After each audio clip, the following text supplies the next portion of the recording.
Did you ever say anything that made the landlord aware that those children were living with you at that time? Yeah. How have you felt about the Beers living below you?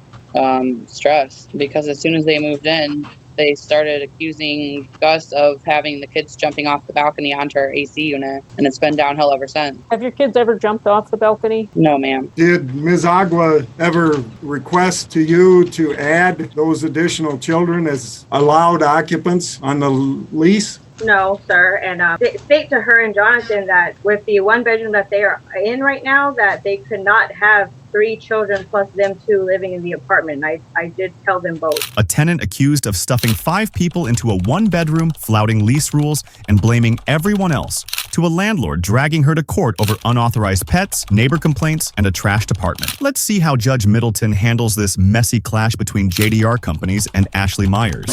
All right, we'll go back on the record. In this case, it's a termination of tenancy trial in the matter of JDR Companies LLC versus Ashley Agua, also known as Ashley Myers. Mr. Lance Thornton is here for the plaintiff, and their manager and owner are here. And Ms. Meg Bauer from Legal Aid is here on behalf of the defendant, Ashley, who is present. We took quite a bit of testimony on our last date, and we weren't able to finish for a combination of reasons. And we rescheduled the matter for continuing hearing to today. I believe the plaintiff had rested, or at least it finished direct of the defendant, and it's time for cross of the defendant. Ms. Myers, good morning. Where are you? I'm at Miss Bauer's office. That's what I thought. Sometime before you were born, I was an intern at Legal Aid in the summer of 1979 while I was a law student, and I organized that library that you're sitting in front of. It was a disaster. None of the pocket part, no one even knows what a pocket part is, but that library was a mess. One of my jobs 40 plus years ago was to organize that. So people don't use books much anymore, but I've sat in that very spot where you're sitting, only it was about 40 years ago, more than that. At any rate, good morning to all, Ms. Bauer and Mr. Thornton. We had finished the direct under great stress, and we continue the matter today. Ms. Bauer, although she's your client, she was called by the plaintiff, so this is technically cross-examination. Are you prepared to proceed? Yes, Your Honor. Good morning. Good morning. All right, you may proceed. Well, I'm going to swear you in once again. Would you raise your right hand? Do you swear or affirm any testimony you're about to give would be true to the best of your knowledge and belief? Yes. Now, I did organize those books. I did not organize the books behind Mr. Thornton. He's on his own with that.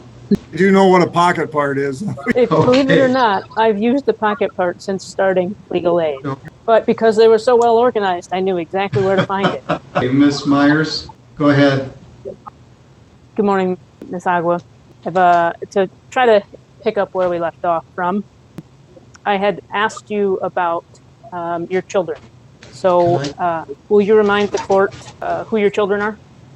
Yes, Josiah, who is 2, Jaden, who is 7, and Ava, who is 9. And one of your children has oppositional defiance disorder. Is that correct? Yes. I believe you mentioned that in your response on direct. Mm-hmm. Jaden, okay. And does he have an official diagnosis of oppositional defiance disorder? Your Yes. Honor, if I could just have my objection to the relevancy of all this. All right. And what is it, or can you articulate, Mr. Thornton? Well, you did last time, I guess. I won't waste the court's time. Okay. When you, living with a child with oppositional defiance disorder creates additional noise, is that correct? Yes. And you have a duty to your children to ensure their safety. Is that correct? Yes. And is there a concern when you have a child with oppositional defiance disorder that the safety of your other children becomes an increasing concern if he's having an episode? Yes. Does that create additional noise? Yes. Could that noise include you speaking to your children? Yes. If you did not separate, and I apologize if you all can hear the train in the background from both of us, but if you did not get involved in those incidents, is it possible that there would be harm to your children as a result of your child with oppositional defiance disorder? Yes. So you have a parental duty to be involved and to protect all of your children. Is that correct? Correct. Have you found it difficult, or how has it been to live with and maintain a quiet, to maintain your household with the neighbors reporting, the downstairs neighbors that we heard from last time, reporting you to management? What is that like for you? It's extremely stressful. I'm worried about every little noise that's being made. Have you, do you have, Can I stop you for just a moment? yes, Your Honor. Good morning. Daniel, we're in the middle of a trial. What case are you here on? How do you say that? ROEHM. I was in Peace Court and he said he didn't have it, so assumed it was you. It's on my calendar. I was just looking it up to make sure it wasn't incorrectly put on the calendar. It's not on my calendar. Oh, I guess I better look into this. Well, then I will get off here and see what's going on. Thank you. I'm sorry. That was one of our probation agents logging in for a case that apparently isn't set. I'm sorry, go ahead. As someone who hopefully won't be in that situation, but could be, I appreciate that you didn't leave him sitting there for the duration of the trial. Ms. Agua, if you receive a judgment today, will you be homeless? Yes. Again, Your Honor, I'd object to relevancy of for future living arrangements. All right, I'll allow the answer. It is arguably not relevant to the fact that they wish to terminate her tenancy. You can argue it at some later point, but that happens very often. I'll just leave it at that. But yeah, whether it's relevant to whether there's sufficient facts to terminate her tenancy, it's not. It may go to some other argument that you have, but one of the concerns is she didn't list these children on the lease and she's in a one-bedroom apartment.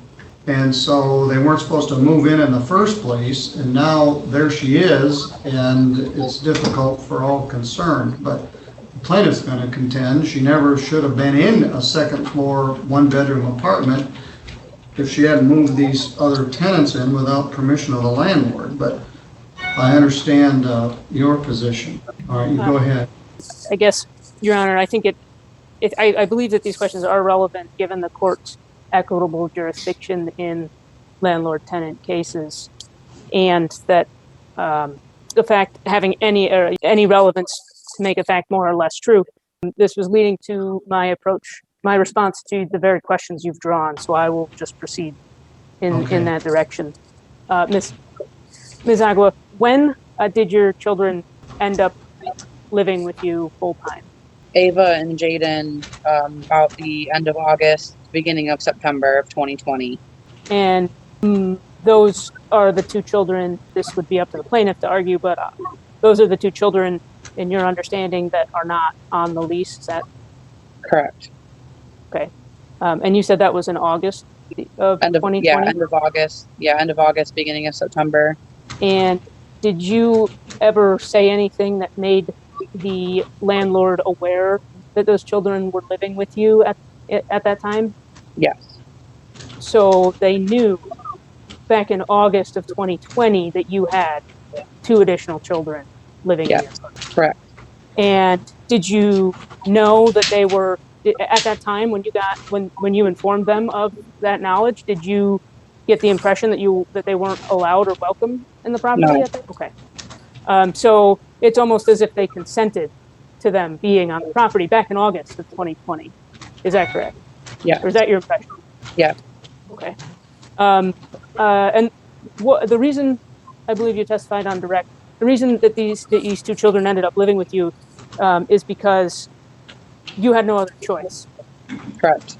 And do you believe that you have a do you have a duty to your children?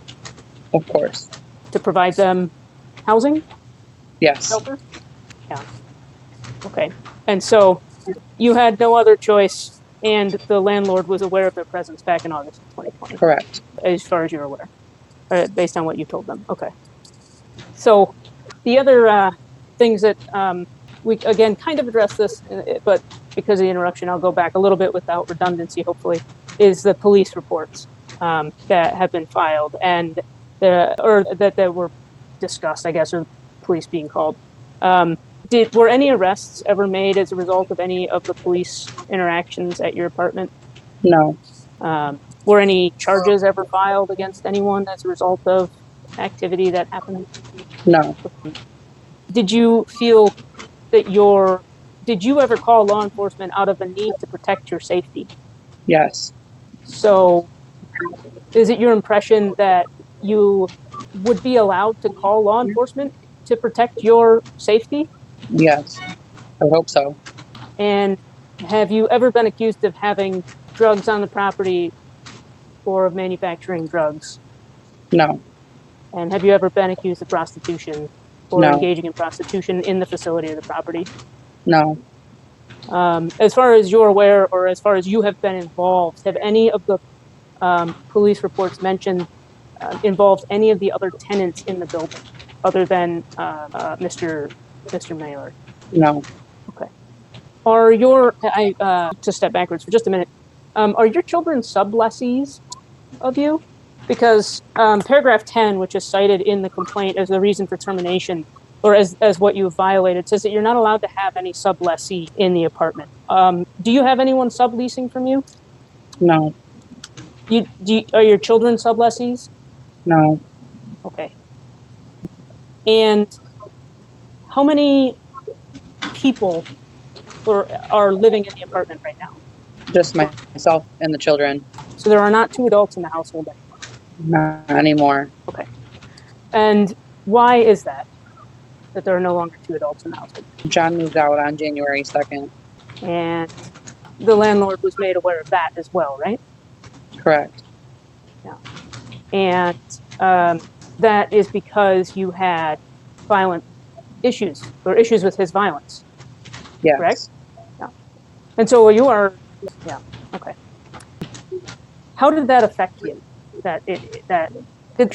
that drastic change have an effect on your temperament? Yes. Can you elaborate? January was just a stressful month, with that being the start of everything. What specifically do you mean by that being the start of everything? Well, we didn't have so many issues until he left for some reason. Then they wanted a separate application and started talking about eviction. I wasn't sure why. And then just the chaos that the apartment was left in, and then everything that just me and the kids getting sick, just in quarantine, all of it. Yeah.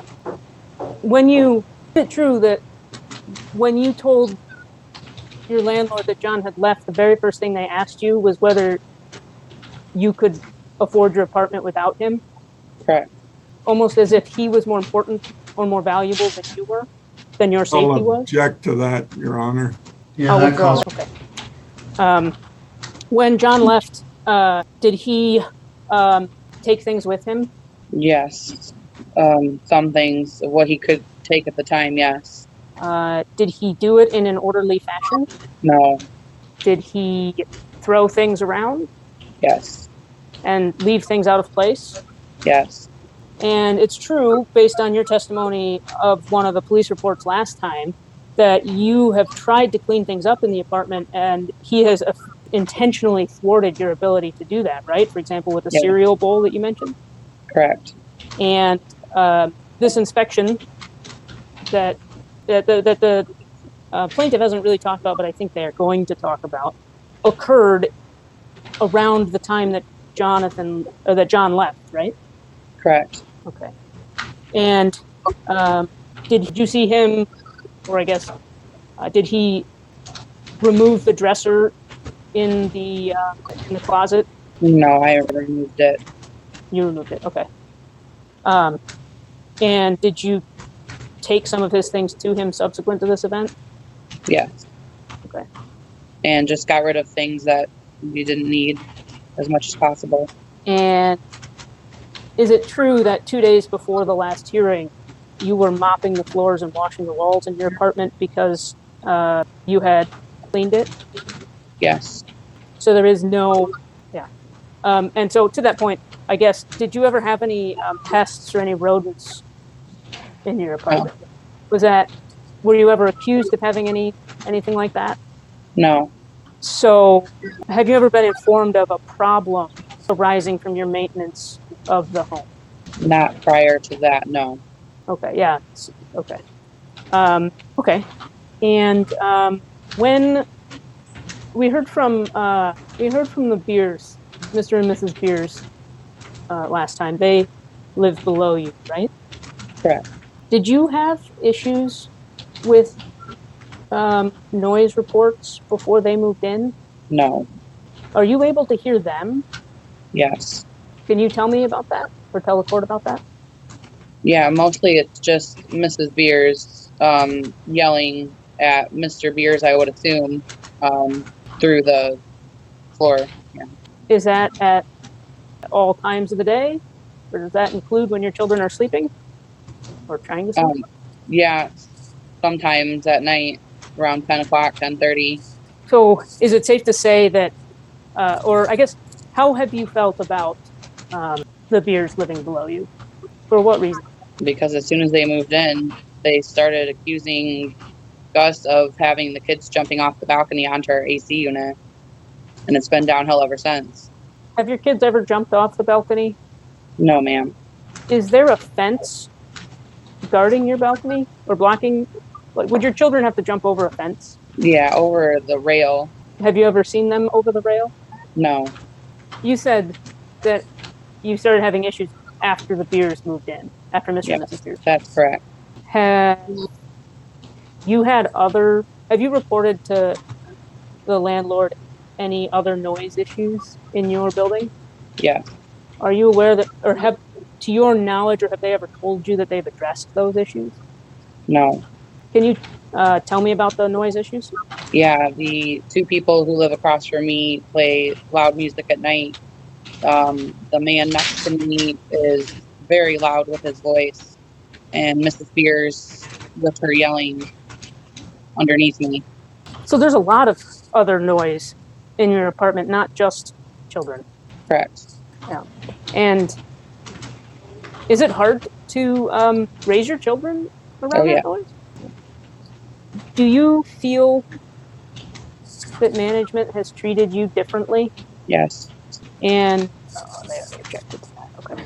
So I'll just conclude by making sure that I understand that your issues arose primarily after the Beers moved in and after John left, and you did not have any issues with management prior to that. No, ma'am. Using domestic violence as a distraction from lease violations is crazy.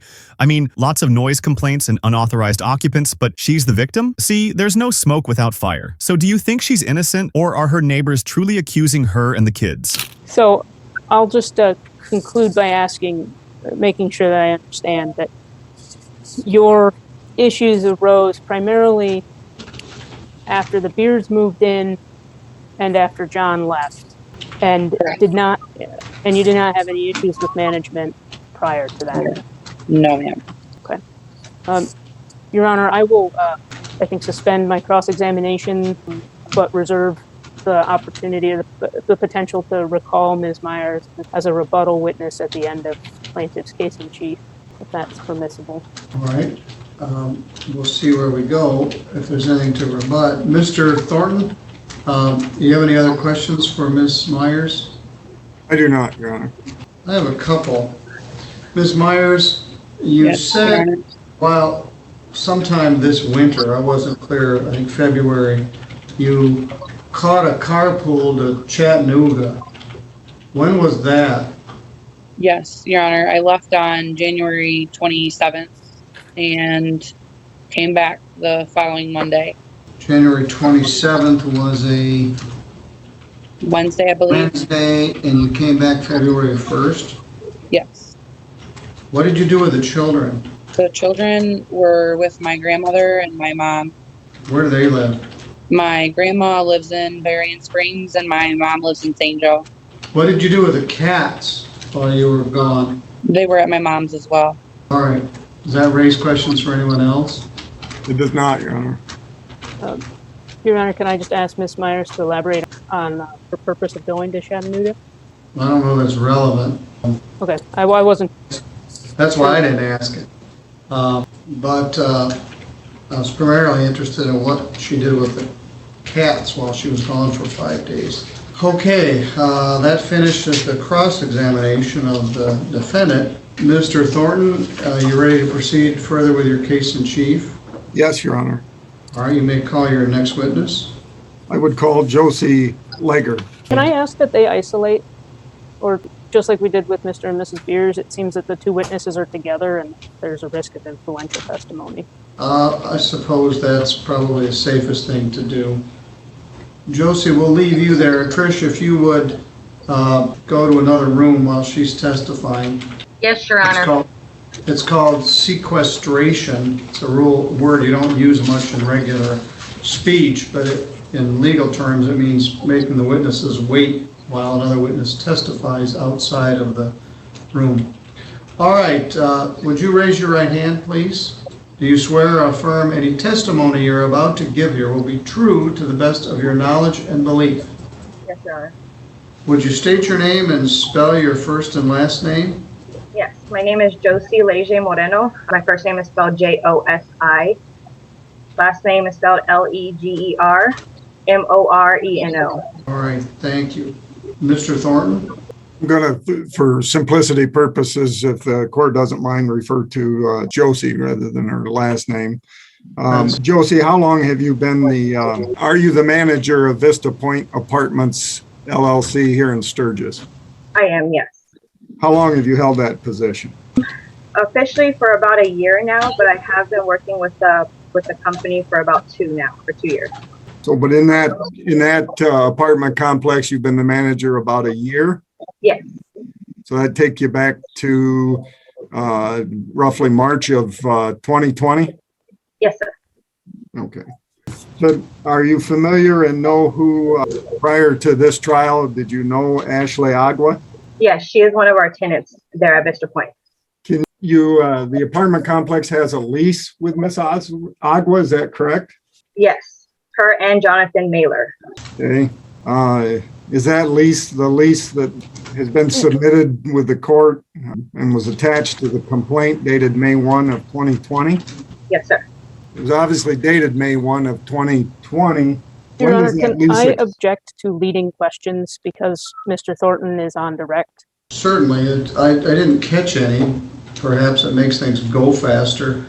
But try not to ask leading questions. When I was the prosecutor, the most common question I asked was, what happened next?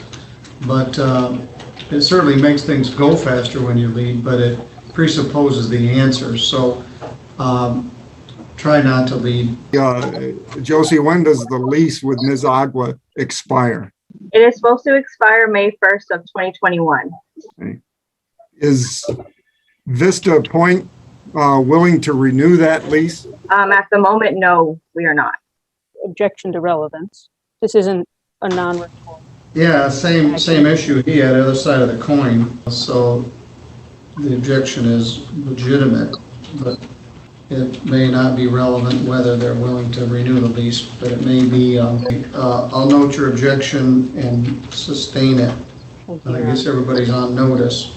And I'm not trying to be obstructionist. You're just doing your job, so we'll go ahead. Who signed the lease, Josie? It was my manager, Patricia Brown. And who signed on behalf of tenants? It was Jonathan and Ashley were the ones who signed the lease. And how many people were expected to occupy the apartment? At the time that we signed the lease, Jonathan and Ashley just made me aware that them two were going to be occupying the apartment with their small child, who at the time I believe was 1. You know the name of the child that was about 1 when the lease was signed? His name, I want to say his name was Josiah, I believe was the child. Does the lease specifically specify how many people can occupy the apartment? I'm sorry, can you repeat that? Does the lease specifically provide how many people can occupy the apartment? How many people can occupy a one-bedroom apartment? Yes. The lease doesn't state in there how many people can occupy a one-bedroom apartment, but I did state to them that it was just supposed to be them three and no other one. Josie, do you have a copy of the lease in front of you? Yeah. Could you look at paragraph 1 of the lease, please? You want me to read it? Not the whole paragraph. If you had a chance to look at it? Yes. I'm going to ask you again, does the lease specify how many people are to occupy the apartment? For their specific apartment, yes, it does state that there are 2 people occupying the apartment. Does that include the children? No, not the one child that they told me about. So the 2 adults? Yes. Let me stop. The lease I show says 3 people. That looks like it'd been whited out or something or photocopied. Paragraph 1, number of people to occupy the property. What does your lease say, Ms. Moreno? The copy that I have in front of me just states 2. Copy that I have states 3, but it looks like it was whited out or something and written over. Now, the copy I have, Your Honor, that was submitted with the complaint, obviously, which is why you have it, it does state 3. Oops, that's a red flag. I mean, if the landlord did alter it, that's shady AF. Judge Middleton's face just says it all. Y'all think I was born yesterday? And that is the copy of the lease that I am working from as well. Yeah, you got the same we do. So I don't know. At some point it was altered, apparently. Interesting. When, Josie, did you become aware at some point that more than 3 people were occupying the apartment? I had spoken to Jonathan Mailer about some complaints that we were getting about additional children living there, but when I had spoken to him, he told me that they were children that he had partial custody of and that they were only there for 2 days at a time over the weekend, and they were not there for more than 2 days. When did that discussion occur? I believe sometime back in August. Did you have any further discussions with either Mr. Mailer or Ms. Agua about unauthorized occupants? Not about unauthorized occupants, no. When did you become aware at some point that more than 3 people were occupying the apartment? Yes, later on down the line, maybe about a month or 2 later, when the complaint we started to get a lot more complaints about it. One time I was on the property, I had seen the children. I had contacted Jonathan again, he did not answer. And then that's when Ashley had contacted me. She did say that the other 2 children were living there, but she told me that she thought Jonathan had made me aware of it. And I had explained to her that he never informed me of these other kids living there full time, that I was told about it, that they were only there over the weekend for 2 days at the very most. Do you recall when that discussion with Ms. Agua occurred? I wouldn't know the exact date. I would say maybe sometime around October. Have you personally witnessed the Ms. Agua's other 2 children around the apartment complex? I have seen them around the apartment complex several different times. They're usually outside playing. I've even seen them sometimes walk from the 1015 building over to the park that's behind the Meadow Apartments. Did Ms. Agua ever request to you to add those additional children as allowed occupants on the lease? No, sir. And I did state to her and Jonathan that with the 1 bedroom that they are in right now, that they could not have 3 children plus them 2 living in the apartment. I did tell them both. When did you do that? Probably around October, the time that I have spoken to her. And whatever happened after you told them that? She told me that they were going to stay there, they had nowhere else to go, and that was the end of that. I did tell her that if we found out that they were continuing to live there, then we would have to proceed on with court. What, does the tenants have pets without written authorization? No, I have to be notified about all pets living in the units.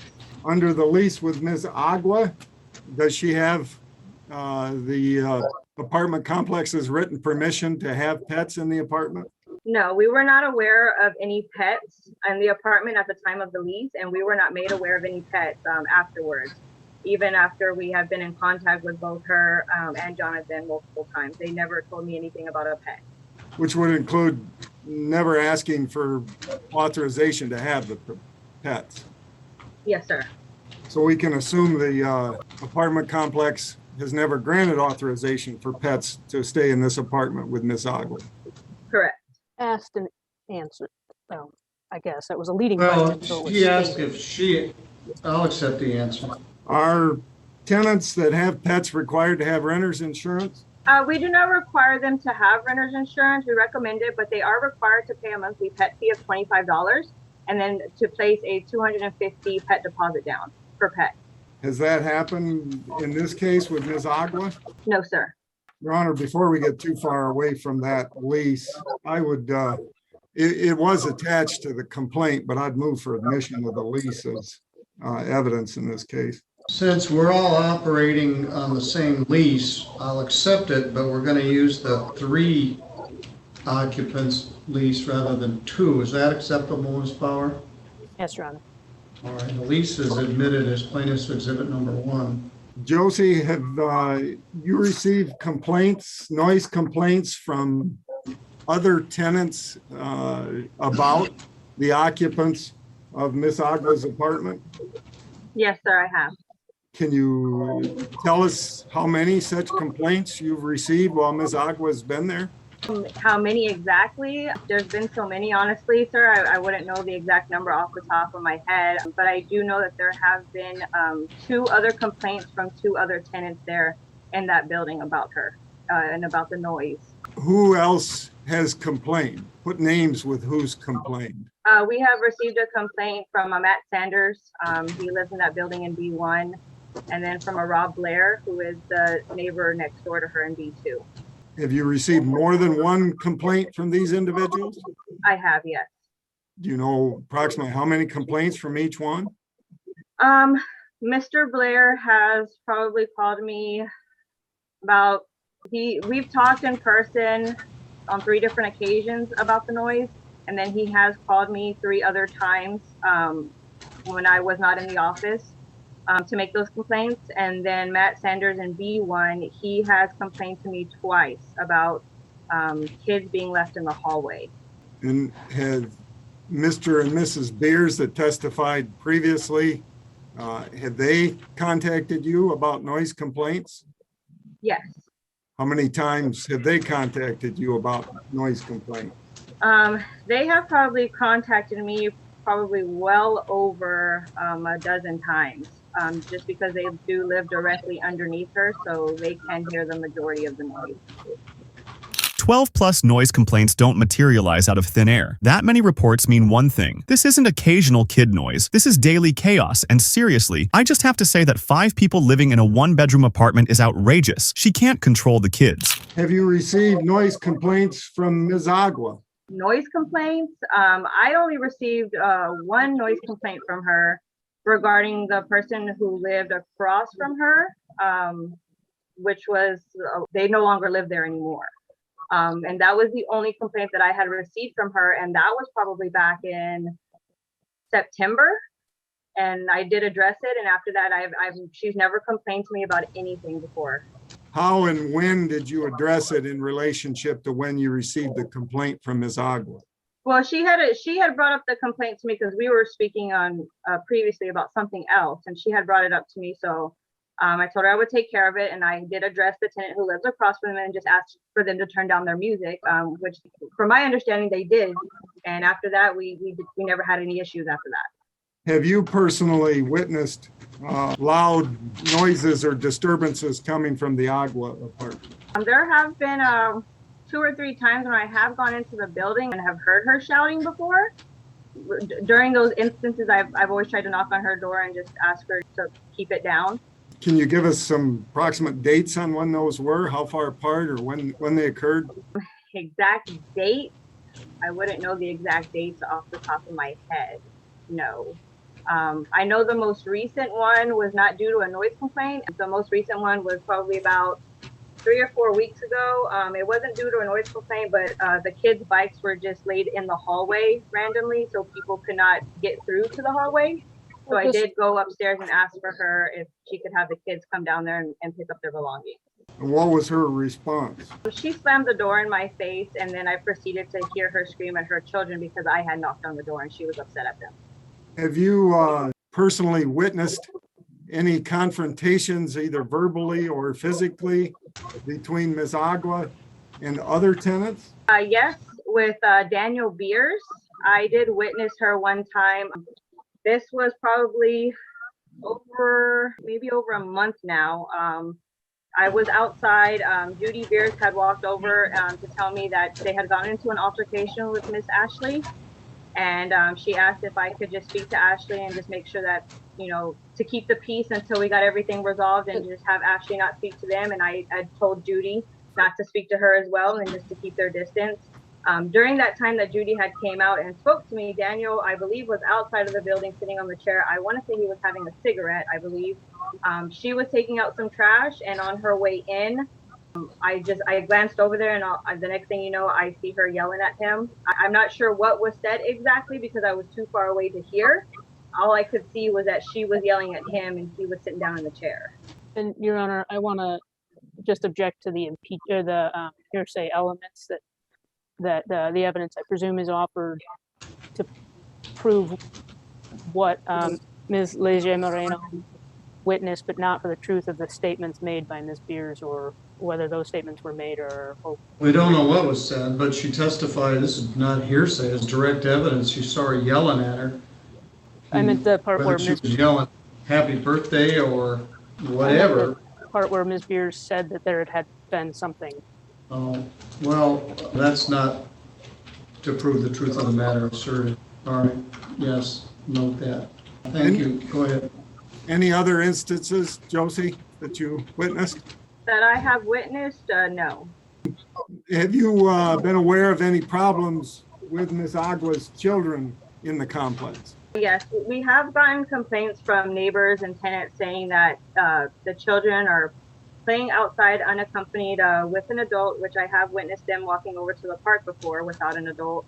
People have also complained about the children being left in the hallway unaccompanied without an adult, and that it has looked like that. I'd like to state some hearsay objections. You've received complaints of these, whether they've happened or not. All right, I'll note your objection. Thank you. I'm sorry, go ahead. And these tenants were complaining that Ashley had walked out of the building without the children. The children were still left in the hallway. And then we also got complaints about the loud noises of the children jumping up and down in the apartment, and then them jumping off of the balcony. And just for clarification, what have you personally witnessed? Any problems with Ms. Agua's children within the complex? The only issue that I have witnessed with them that I have addressed to her was my concern about them playing outside without an adult and walking all the way to another side of the complex, behind that complex and to the park, where you would not be able to watch them from her apartment. It's impossible. And you did address that with Ms. Agua? Yes. What was her response? Every time that I tried to speak to her about it, she starts yelling at me. She says that her children are allowed to play outside without an adult, that they are old enough to do so. And I've stated to her that they are not. It does state in our lease that anybody under the age of 17 playing outside does have to be accompanied by an adult. Let's be real. This is textbook problematic tenant behavior. When the property manager approaches you with legitimate concerns, the adult response isn't indignation and slamming doors. It's, I hear you, or I'll work on solutions. Imagine if every parent in the complex let their kids run wild and then cried discrimination when called out. What, about how many, discussions have you had with Ms. Agua during her stay there at the apartment complex? Probably well over a dozen. It's been mainly through text messaging, just because every time I've tried to call her, she's not able to talk on the phone. I'm not sure for what reason. She's not able to. So she has always stated to me that texting is best for her. So to try and to better communicate with her, I've always texted with her. Have any of those, other than you've already described, have any of those discussions, face-to-face discussions,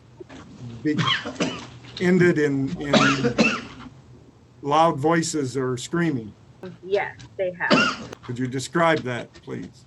Well, like I said, what, for example, when the whole bike situation with the kids had the bikes in the hallway, she did yell and she slammed the door in my face about that. When I had approached her about the day that she was yelling at Mr. Beers outside, and I had approached her about that, she was also shouting at me before the cop arrived. And then when he arrived, she was being very loud too when he was there. Have you had any issues with Miss Agua as far as telephone contact or texts that you would describe as inappropriate? Yes, a few times actually. There's been a few times that I did try to talk to her just about some complaints that I were getting from tenants. So my protocol is that I would, whenever I would get these complaints from tenants or neighbors, I would try and contact her immediately to address these issues. Every time that I would contact her and address them, she would constantly start sending me voice messages or text messages, calling me names or just being very upset. Your Honor, I would, and I'm sorry to interrupt, Ms. Moreno, but Your Honor, I would actually object on relevance because none of this has been pled in the complaint. There's nothing that has been pled about treatment of management. So I guess I object on that to this line of questioning about the personal interactions. I'll note your objection, but I'll allow it. Thank you. Go ahead. Were you done, Josie, or? Yeah, just about, yeah. So, have you ever seen the police at Miss Agua's apartment? The only time that I actually witnessed the police there was the time that she was yelling at Mr. Beer. Other than that, the only times that I was made aware that the cops were there were from other tenants that called me to let me know that the cops were there and wanting to know what was going on. In getting ready for this hearing, did you try to obtain police reports? Yes, we did. When you say we, who's we? Me and my manager, Patricia Brown. And how did you go about obtaining those police reports? Well, we do every month. We get, I guess, call reports from the police department. They do send to us. So I went over those, looked over all the call incidents that they were called out to her specific unit. I highlighted them. I went over them with my manager, Patricia Brown, and then from there we filled out a form from the police department to obtain all the police reports for her unit. And did you obtain reports from the police department? We did, yes. And you provided those to me? Yes. And those are the ones we submitted to the court? Yes, sir. And the ones we've heard previous testimony about? Yes, sir. Your Honor, based on Josie's testimony, I'd move for admission of the police reports. I have no objection to that. All right. All the police reports will be Exhibit 2. Did there come a time when you inspected Miss Agua's apartment? Yes, we did inspect her apartment once. When did that happen? I believe it was on January 27th of 2021. Did you give prior notice to the inspection to Miss Agua that it was going to take place? Yes, and she was made aware of that because she did contact me that morning via text message to let me know that she was going to be out of town until Monday. She told me that we were allowed to go into her place and not to touch anything. What was that inspection for? It was for the city inspection. It was me, my maintenance guy, David, and then the city inspector, Tim. How long before the inspection, do you know how that she had notice of the inspection? She had at least a week's notice. And you personally went into the apartment on January 27th? Yes. Did anybody else enter the apartment? Me and David, because he did have to check the smoke detector to make sure it was working properly, and I am not tall enough to reach it. Who is David? He is our maintenance guy. What's David's last name? Can you describe what you saw when you entered the apartment? Upon opening her apartment door, Tim, the city inspector, did stop and ask me if anybody was occupying the apartment because of the condition that it looked. It was very messy. There was clothes, food, and trash everywhere. So it did not look like somebody was occupying it at the moment, but I did inform him that there was somebody occupying the apartment because she had just contacted me that morning to let me know that she was going to be out of town. So upon seeing the apartment, I go in there to make sure all the smoke detectors are working and to see if there was anything blocking her water heater in the closet of the master bedroom. That is part of the city inspection. The smoke detectors were working properly, but there were belongings in front of the heater. Did you take any photos during your inspection? I did, yes, because of the condition that her apartment was in. And then we also saw cat litter boxes, and we were not aware that she had any animals in the apartment. And those photos were taken on January 27th during that inspection? Yes, sir. Did you take the photos? I did, yes, with our company phone. Are those the photos that you provided to my office Yes, sir. and that I in turn provided to the court? Yes, sir. Do those photos that you took that day accurately represent the condition of the apartment on January 27th of Yes, sir. 2021? Yes, sir. You didn't change or rearrange or do anything in the apartment, you just simply took the photos of what was there? Yes, sir. If I did touch anything in the apartment, the only thing that I did was open up a closet door. I would move for admission of the photos that have been submitted to the court. I have 5. Is that what you're asking to admit? Yes, Your Honor. Ms. Bauer, you want any voir dire on the photos? No, and Mr. Thornton already asked this, or used those photos in this trial, so I have no reason to object. All right.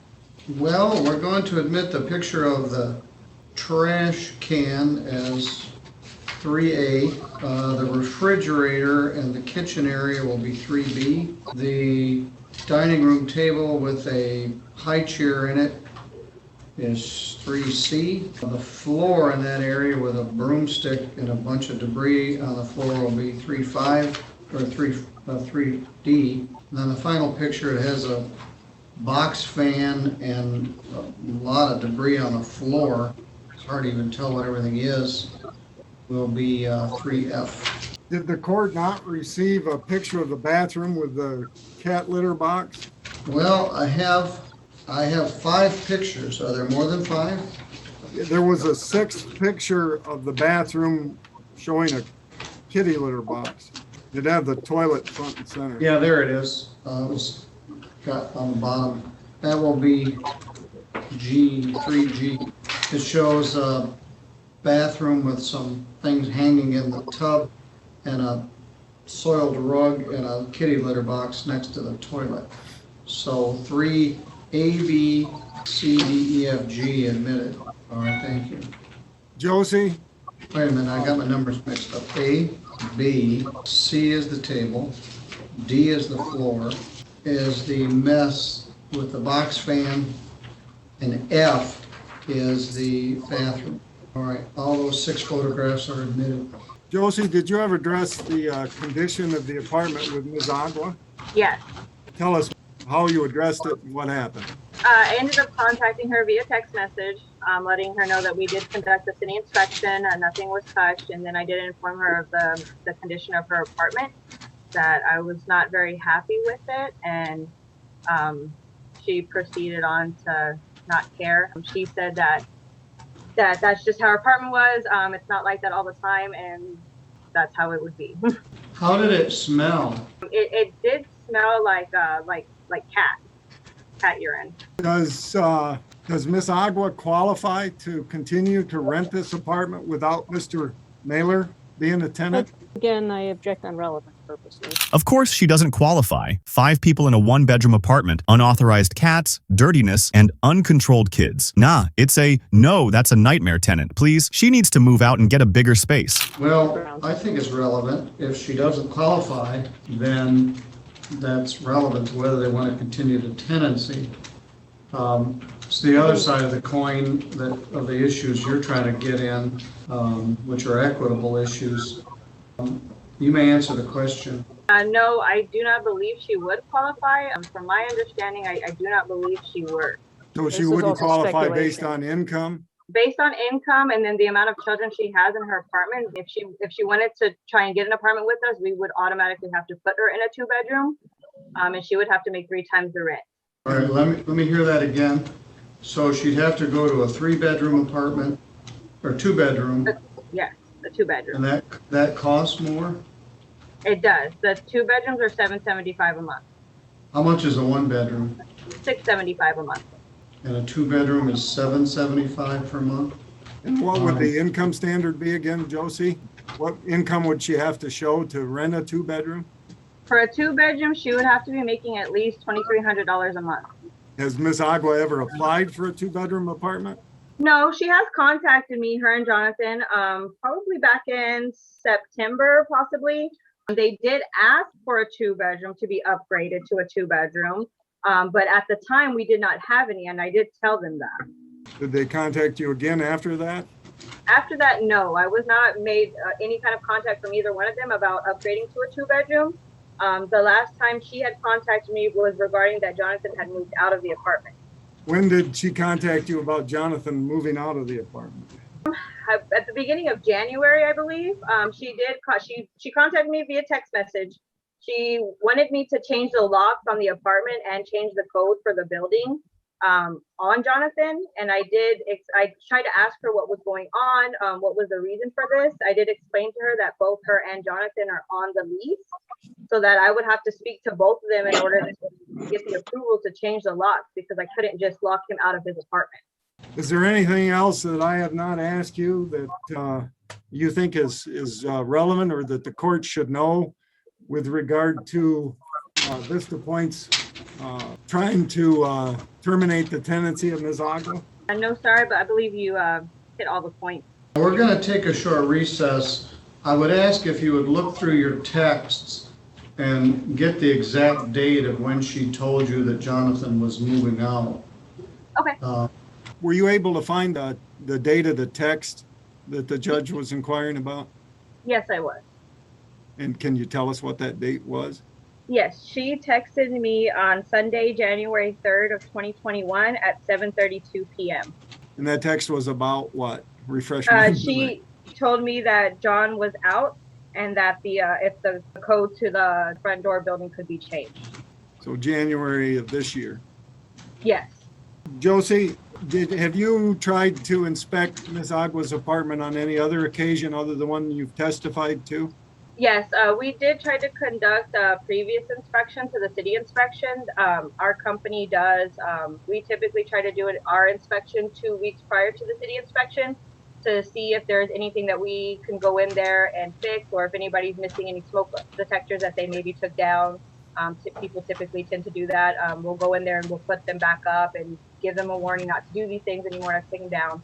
We did post a letter to everybody's door that we were going to be conducting our company inspection 2 weeks prior to the city inspection. Ashley did contact me prior to that to inform me that she was confused about the letter and the dates that we were going to be going into the apartment. And she told me that I did not have permission to go in there and that I would not be allowed in for the company inspection. Any other attempts to inspect other than what you've testified to? That I have tried, no. That's all I have, Your Honor. And for Josie. Thank you. Your Honor, may I please the court? Yes, just one moment, please. I'm sorry. Oh, no, that's why I asked. Okay. Ms. Agua, you can discuss this with your attorney about what your position is of having them inspect your apartment during the break at lunchtime. See what the condition of it is today. You can discuss that with her. I'm not sure whether she's agreeable to that or not. Your Honor. Go ahead. Josie, you're still under oath. And Ms. Bauer has questions for you on behalf of the defendant. I do. Your Honor, the point of clarification, or to clarify, you're suggesting that Ms. Agua talked to me about having her landlord inspect her apartment this afternoon?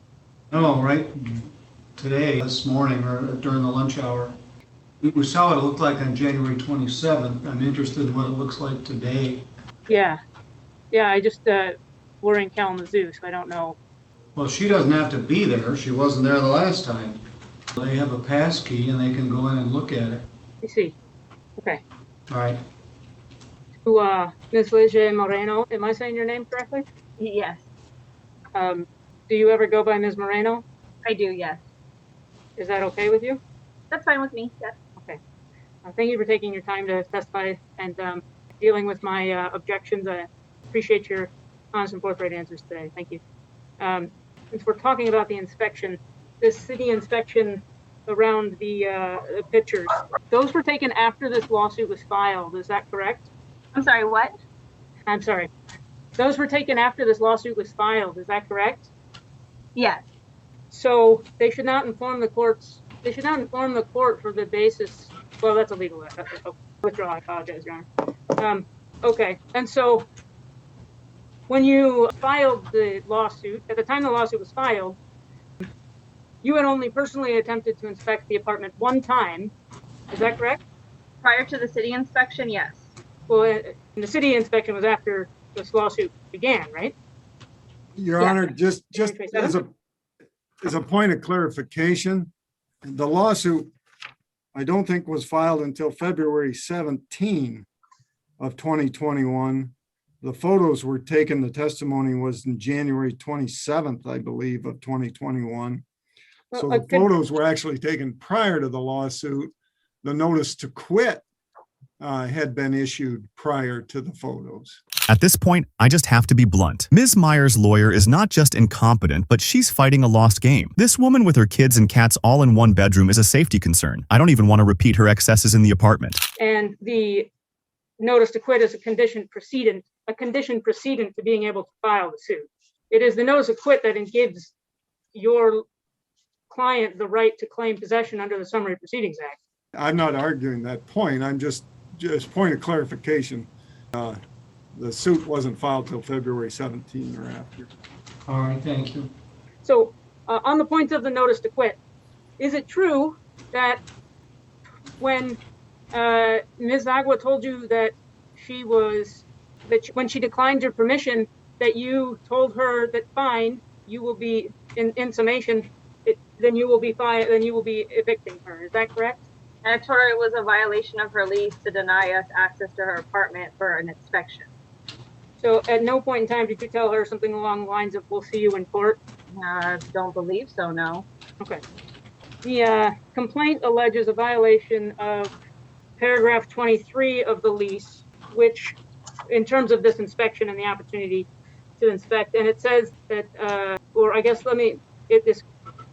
regards to whether withholding consent is reasonable or not, did Ms. Agua tell you that she was sick when she withheld her consent?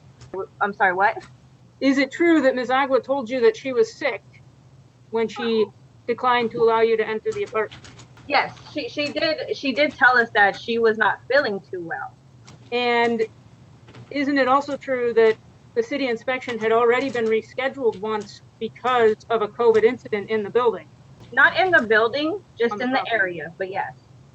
So it's reasonable to not inspect an apartment if someone is sick during a period, but during COVID, isn't that reasonable? For COVID, yes, I do know that the city inspector now, because of COVID, he does ask tenants a long list of questions regarding COVID, but during the inspection, we do ask everybody to step out of the apartment so that way we're not in the apartment with them at the time.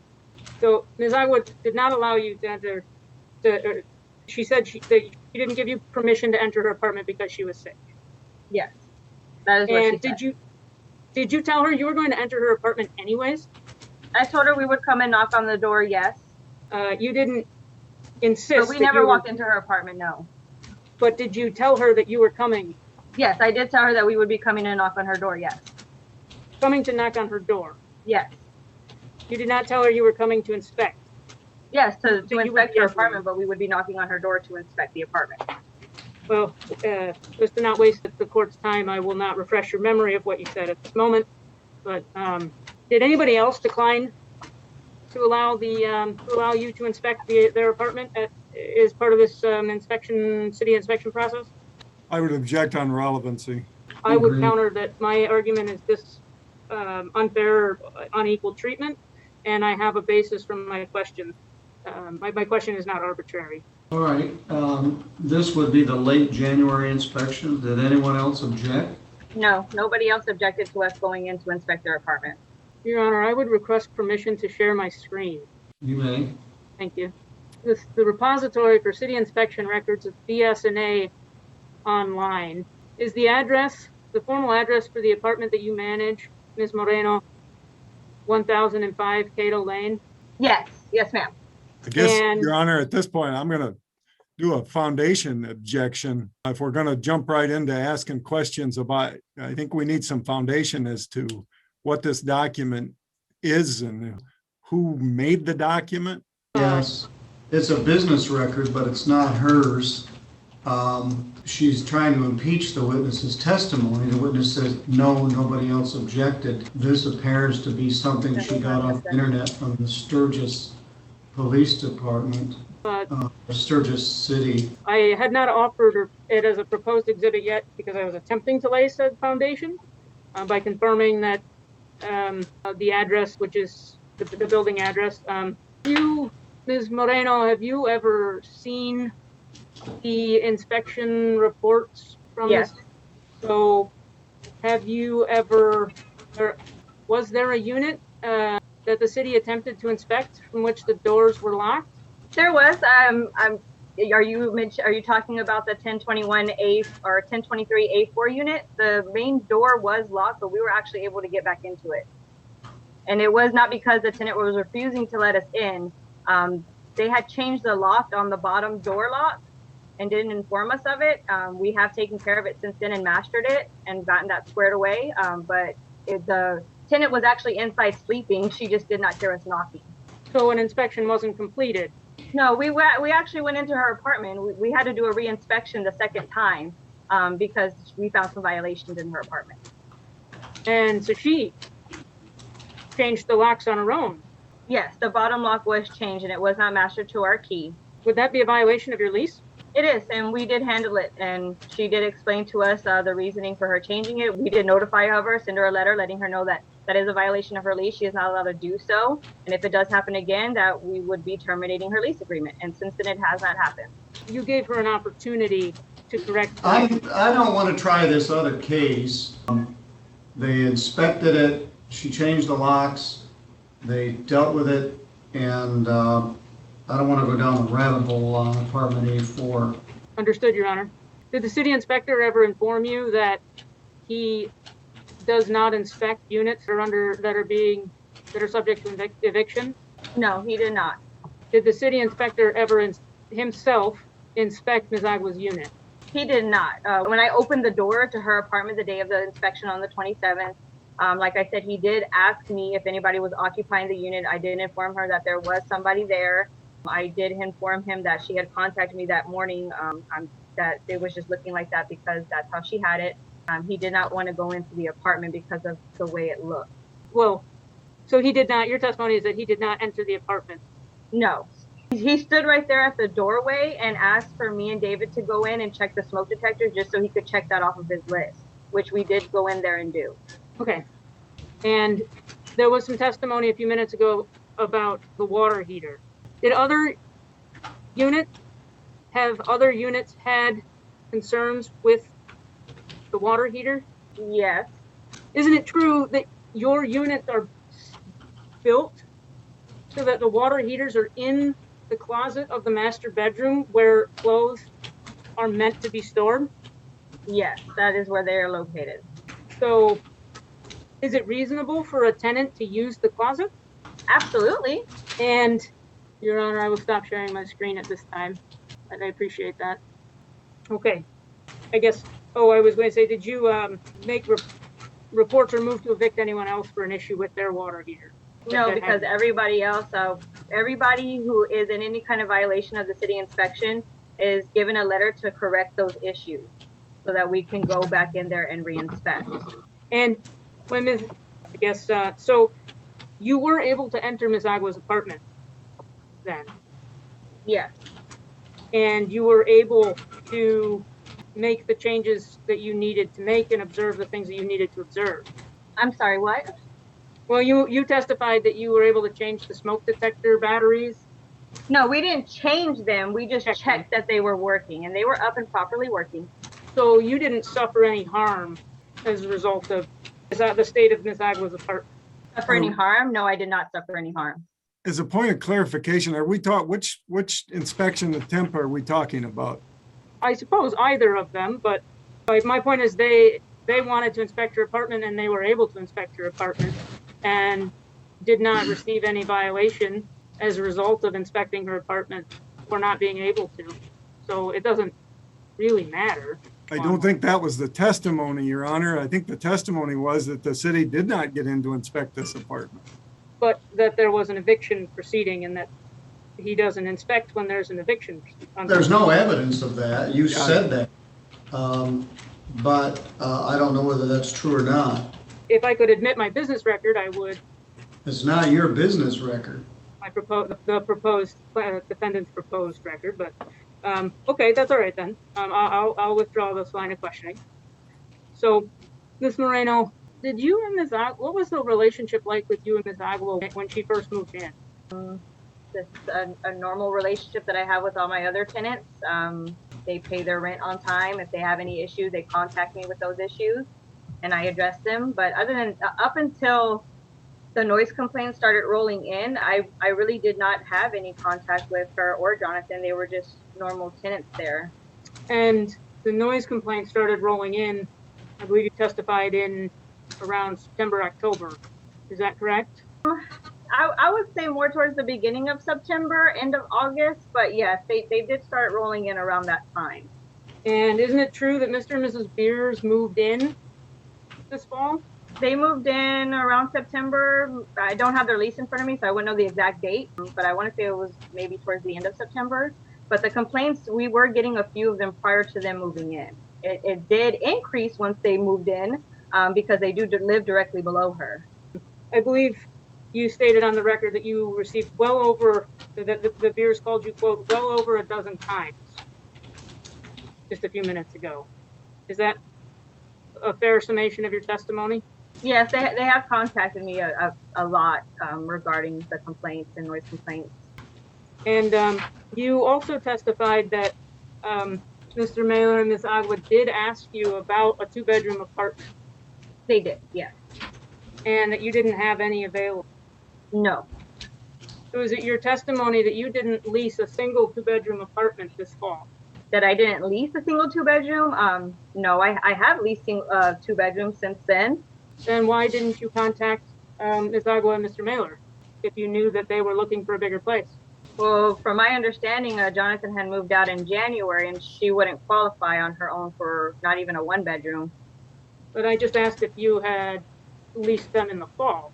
Yes, in the fall. But again, prior to that, they had asked me only one time about the 2-bedroom. After that, they had never contacted me regarding any 2 bedrooms coming available. I told them if they wanted to, that was absolutely a possibility, but they would also have to make the income for that as well, which I don't even think they would have been able to make.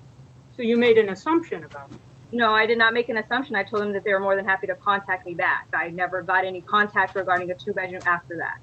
But didn't you tell me that the reason that they didn't get one is because you didn't have one?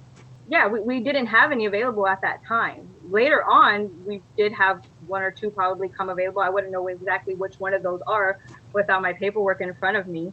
Okay. You mentioned unaccompanied children under the age of 17 being accompanied. Or actually, let me back up. You mentioned that you became aware of the children, the additional children in the fall, but that they did not sign the lease. Do children normally sign leases? No, I did not say the children had to sign the lease. I said that they had to be put on the lease, that there was other children occupying the apartment. Thank you. And isn't it true that subsequent to that conversation, you filed an eviction action against Ms. Agua for non-payment of rent? I don't believe so. So you did not receive money from Keystone on behalf of Ms. Agua at the end of December? For that, yes, we did have to serve her the letter. We never officially took her to court. We just served her the 1 letter so that she could get the help from Keystone. Yes, I did try my best to try and help her with her back rent from the pandemic, as I did with all my other tenants. Yes, and thank you for making that clear that you did not actually file a case and that you were assisting them. So you did make affirmative efforts to continue to collect rent on this unit, so, right? Yes. Okay. Which is right. So you said that the violation of the lease for children under 17 to not be supervised. But isn't it true that restriction only applies after 10 p.m.? No, that is a rule that we have in general for all children under 17 playing outside. Can you point me to where it says that in the lease? Go through it real quick. I don't see it. The copy of the lease that I have that My manager, Patricia Brown, printed out for me is missing some pages. Okay. The building, minimize that. Building is open. You can get in and see her whole lease. Ran out of here. Is it possible that Ms. Moreno, that it's in the rules and regulations? Yes, that is very possible. Can you go to the paragraph? Or I suppose, this document was also submitted with the file. The court, Mr. Thornton, will you stipulate to the admission of the rules and regulations? I believe it's attached to the lease that was admitted as evidence, so. I just wanted to make sure that if it's already been admitted, then we don't have a problem. So, Ms. Moreno, can you go to the paragraph that says curfew? Yes. Can you read the first sentence for me? No one under 17 years of age shall be allowed in any common area from 10 p.m. to 5 a.m. unless accompanied by a leasee. Thank you. So, is it a violation for children to play in the park? No. According to the lease, no. Is it a violation according to something else? I mean, and morally maybe, but not according to the lease, no. Has any damage come? Have you been informed, have you ever received any reports of any damage because Misagua's children have walked to the park? Of any damage? Yeah. No. So there hasn't been any issues with her children? Of them destroying or no, nothing like that. Her kids are actually, they seem very nice. I've talked to them a few times and they're very well mannered. They seem very respectable and nice. I know that the time that I've contacted her, I've just been concerned about her kids walking all the way to another complex behind the complex without an adult. The kids are walking by themselves to the park where nobody can see them. Is that, yeah, okay. So that's not a violation of the lease? No. What is the relationship between you and Ms. Brown? The relationship between us, she's my manager. So does she work in your office? Sometimes she does. Do you report to her? I do, yes. Is she the only person you report to? Her, and every now and then I'll report some information to the owners, depending on what they're wanting. Who are the owners? The owners is Jason DeVeers and Allison Poster. I'm not sure how to pronounce her last name.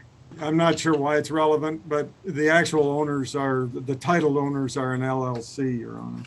Thank you.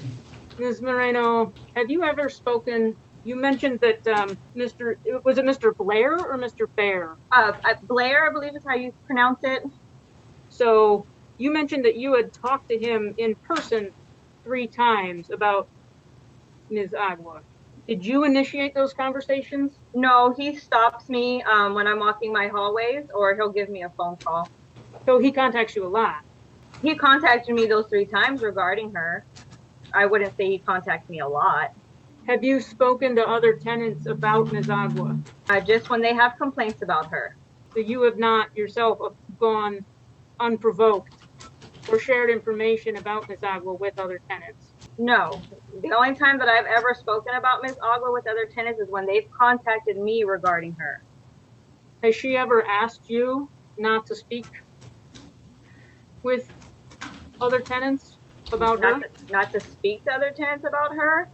She has asked me not to share her information with other people, which I have stated that I do not. I just address any complaints or issues or questions that anybody has towards me about her. If it's anything personal, I always tell them that's none of their business. Is it a violation of the lease for children to be in the hallway? After 10 p.m. if they're under the age of 17. Have you heard of any issues from any damage that has occurred from the children being in the hallway or any harm that has resulted? I mean, the only issues that we've had are when tenants called me asking about why the kids are in the hallway unattended without an adult, crying, but that's it. We haven't had any damages to the actual hallway that we know of that is from them. So you received 2 calls from Mr. Sanders, or he called you twice about children being in the hallway? Yeah. Yes. Okay. Have you heard from Mr. Mailer since this action began? I did speak to him once to let him know that we did serve the 30-day notice. He had informed me that he was going to try to talk to Miss Ashley and regarding getting out of the apartment, but he did inform me that he is no longer living there and that he is out. Were you concerned about Ms. Agua's safety in January on that date that we clarified at the beginning of this when she told you about what happened with him? Was I concerned of her safety? Of course. Did she tell you anything about what happened? Not to prove that it happened, but just whether she told you about it or not. I mean, she mentioned that Jonathan was abusive, but that was all she said. She never went into detail about it. She never told me what had happened between them. So I was unaware of any of that. She just told me that he was abusive and that I needed to change the lock on both her door and the front building code. How did she seem to you? I'm not sure. She texted all that to me. Okay. I'll move on from that. Oh, have you ever had any issues with rodents or cockroaches or bugs as a result of the cleanliness of Ms. Agua's apartment? We've only been in there the one time, and the one time that we were in there, I didn't like fully go into her kitchen and look for pest issues. So at the time, no, I'm going to say no, that I'm aware of. No, I don't know of any pest issues. She has not mentioned anything to me, and neither have the neighbors. And you've never seen anything? No. And so your understanding right now is that there is one adult and 3 children living in the apartment? Yes. And just to clarify testimony that you gave to Mr. Thornton, you don't ever require people to have renters and pet insurance, right?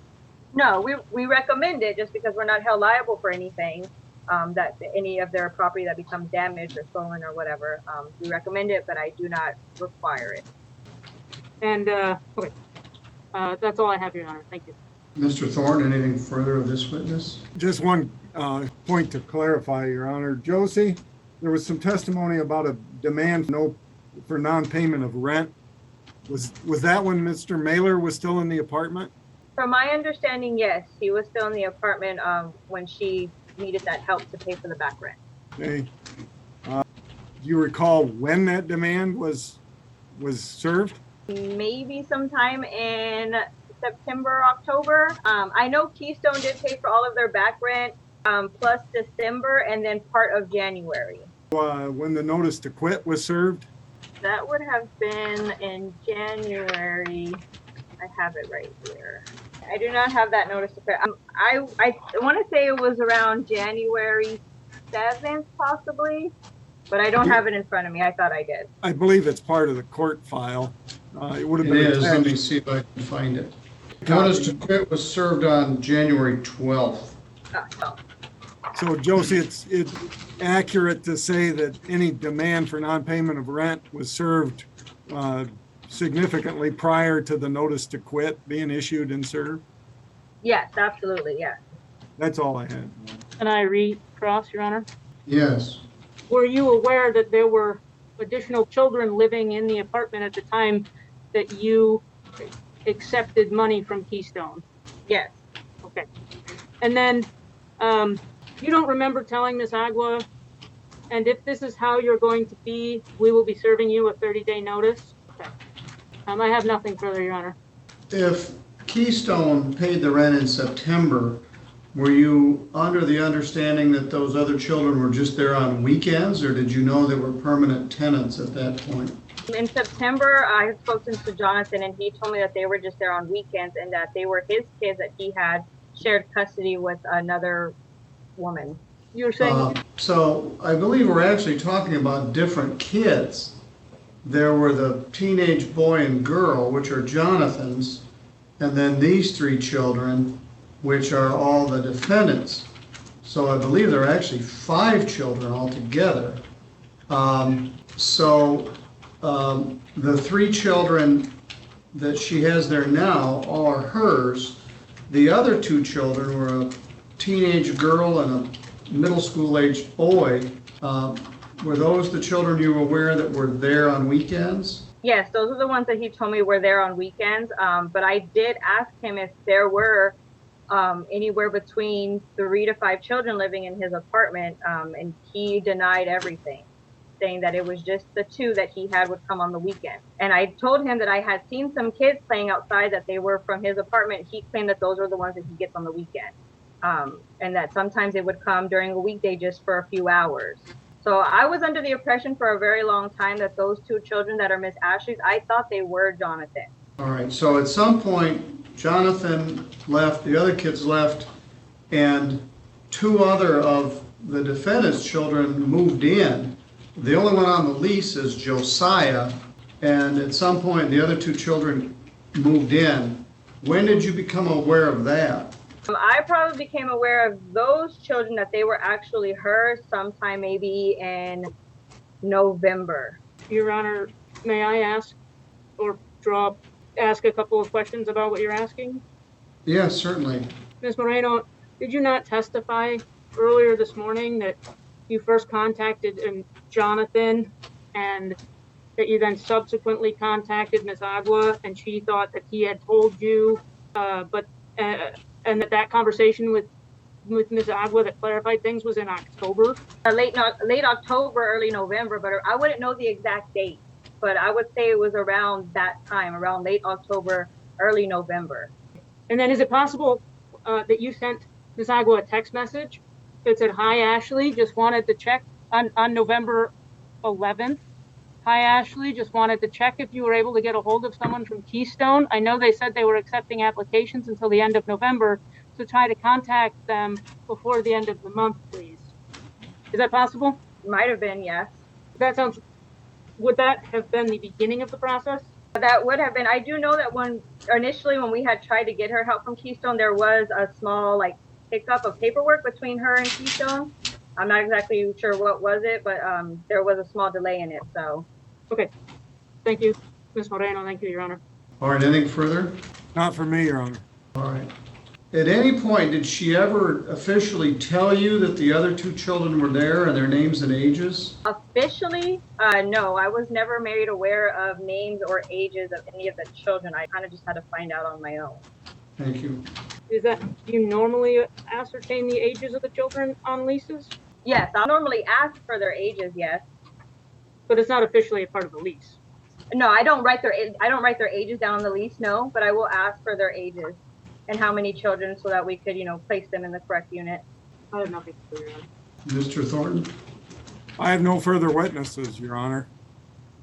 If that's the case, I asked Mr. Thornton if he was planning, the witnesses he was planning to call. He told me he was planning to call Ms. Brown as well, and so I did reserve a few questions for her. So. All right, well, you certainly have a right to question her. Ms. Moreno, would you bring Patricia Brown in and you could stay there now. You finished testifying. Would you ask Ms. Brown to come in? Let me grab her. And just for the record, Your Honor, I did tell Ms. Bauer that, but based on Ms. Moreno's testimony, I didn't feel we needed to take the court's time with Ms. Brown. That's fine. I appreciate that. I think anything she said may have been duplicative of what this witness had to say, but she's here and she wants to question her, so we might as well make her available.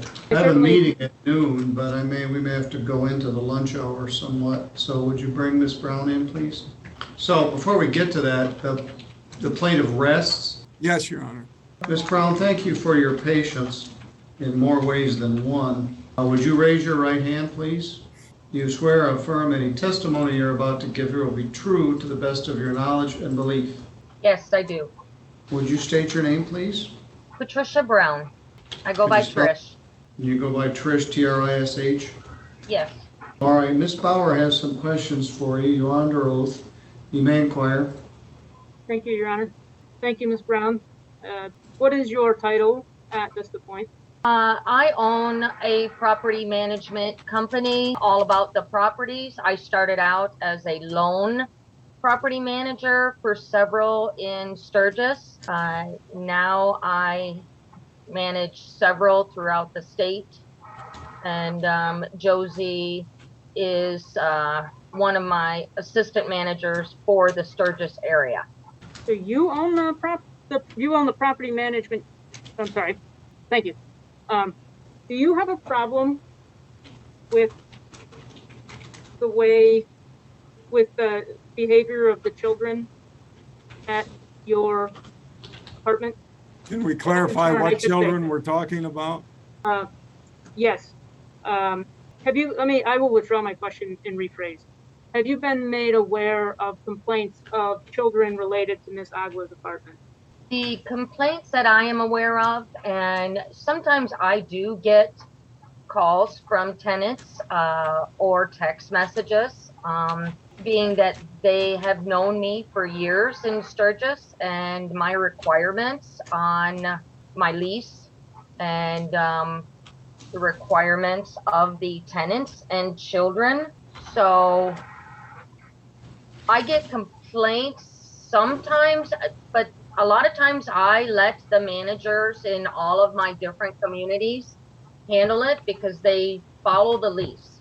But the complaints that I have had from these tenants in the 1015B4 has mainly been the bikes or the strollers that are left in the entranceway into the hallway, so that when one of my other tenants walk into the hallway to get into their apartment, they have been unable because of the children's bicycles.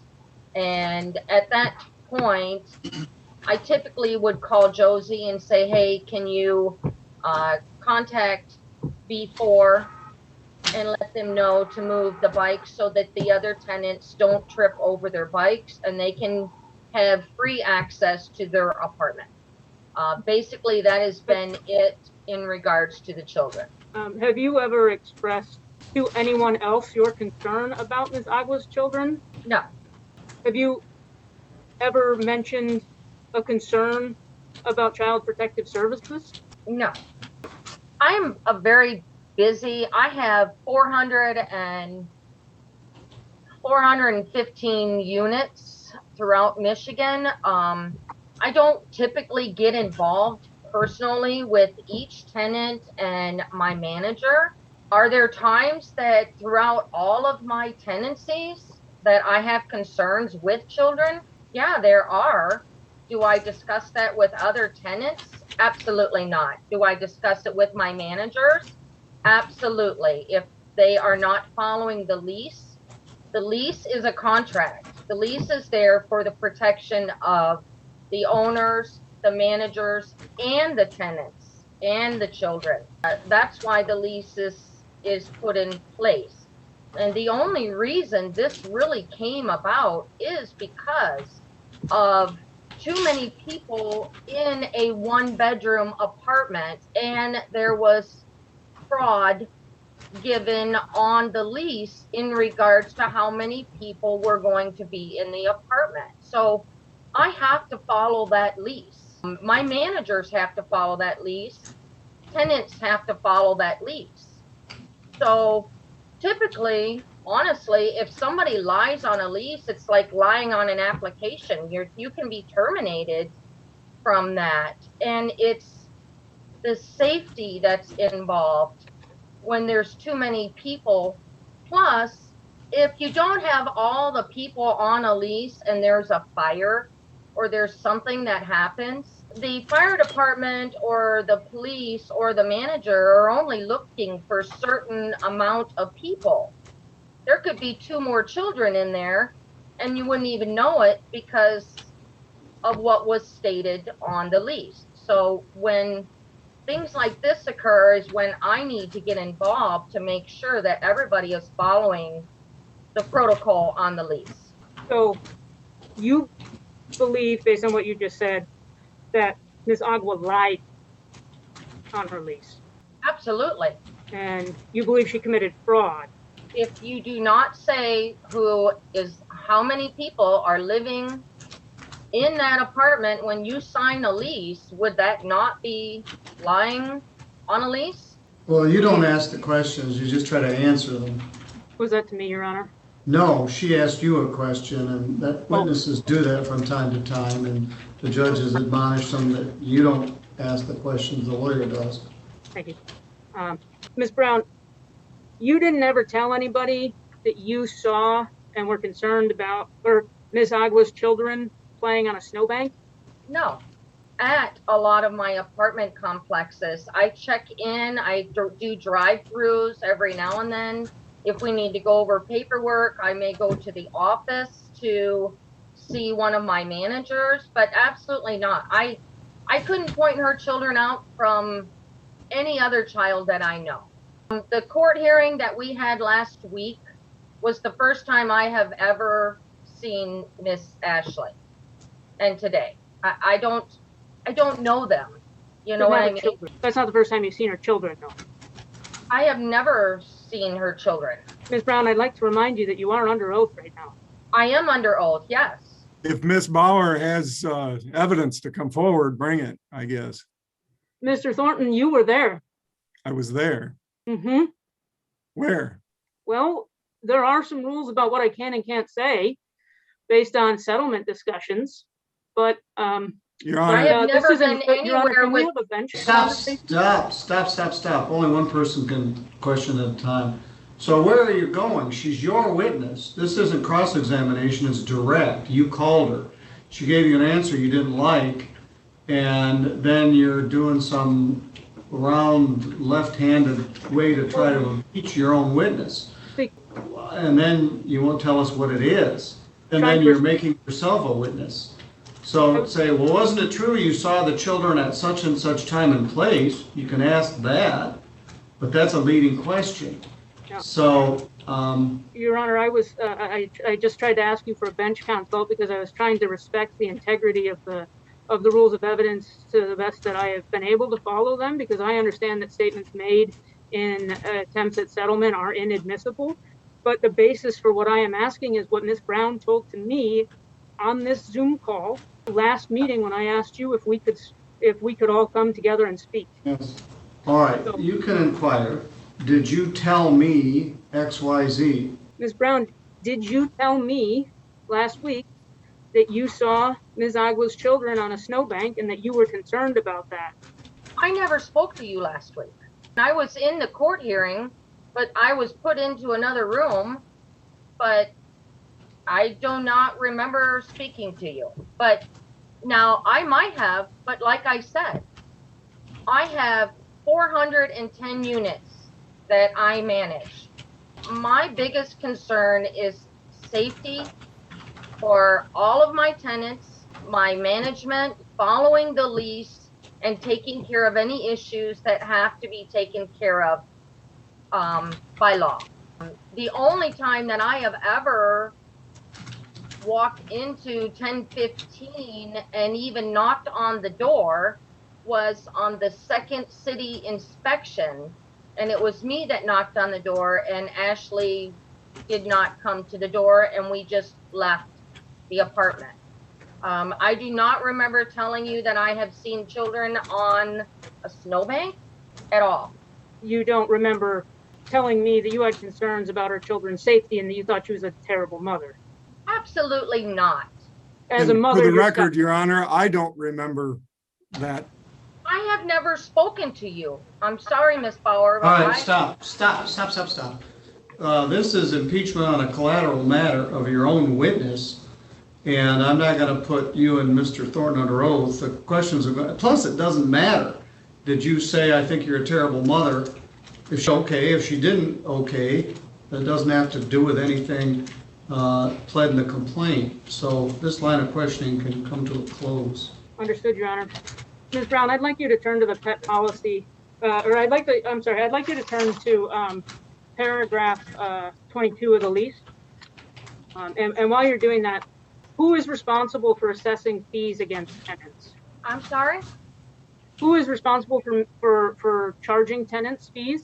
Like, is the tenant, I guess, what is your policy for putting amounts on a ledger that have been billed to a tenant? Who is responsible for that?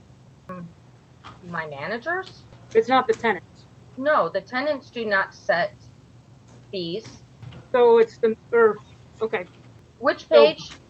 Paragraph 22, which is the paragraph pled in the complaint. Yes.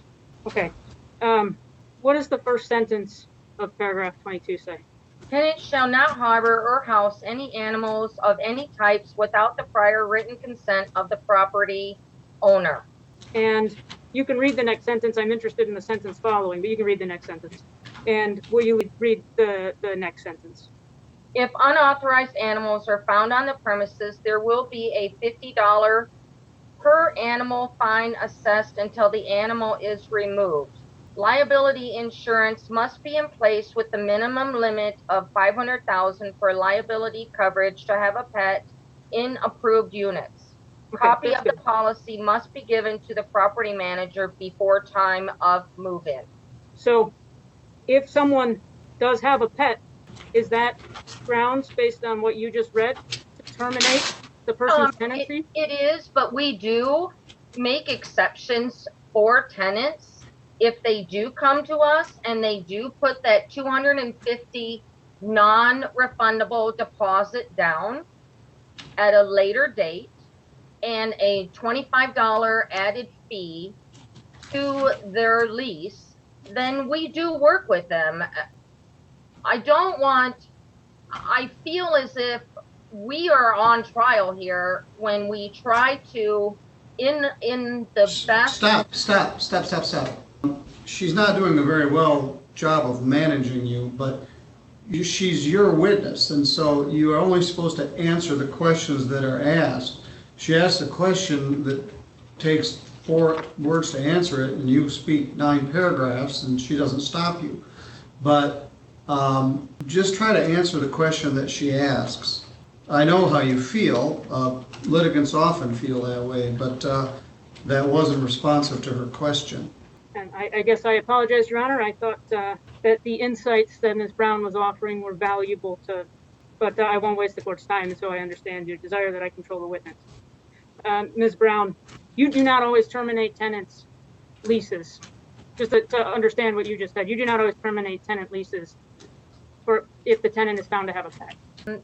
No, because typically we ask them for the deposit and the raised rent, and they comply. Ms. Brown, I'm going to try to honor the judge's wishes. No, you do not always terminate the tenancy, and you did testify a few minutes ago that it is the manager's responsibility for assessing the fine. So a tenant is required to have written permission, right? That was your testimony a second ago? I guess I'll withdraw that question because it was leading and I didn't mean it to be.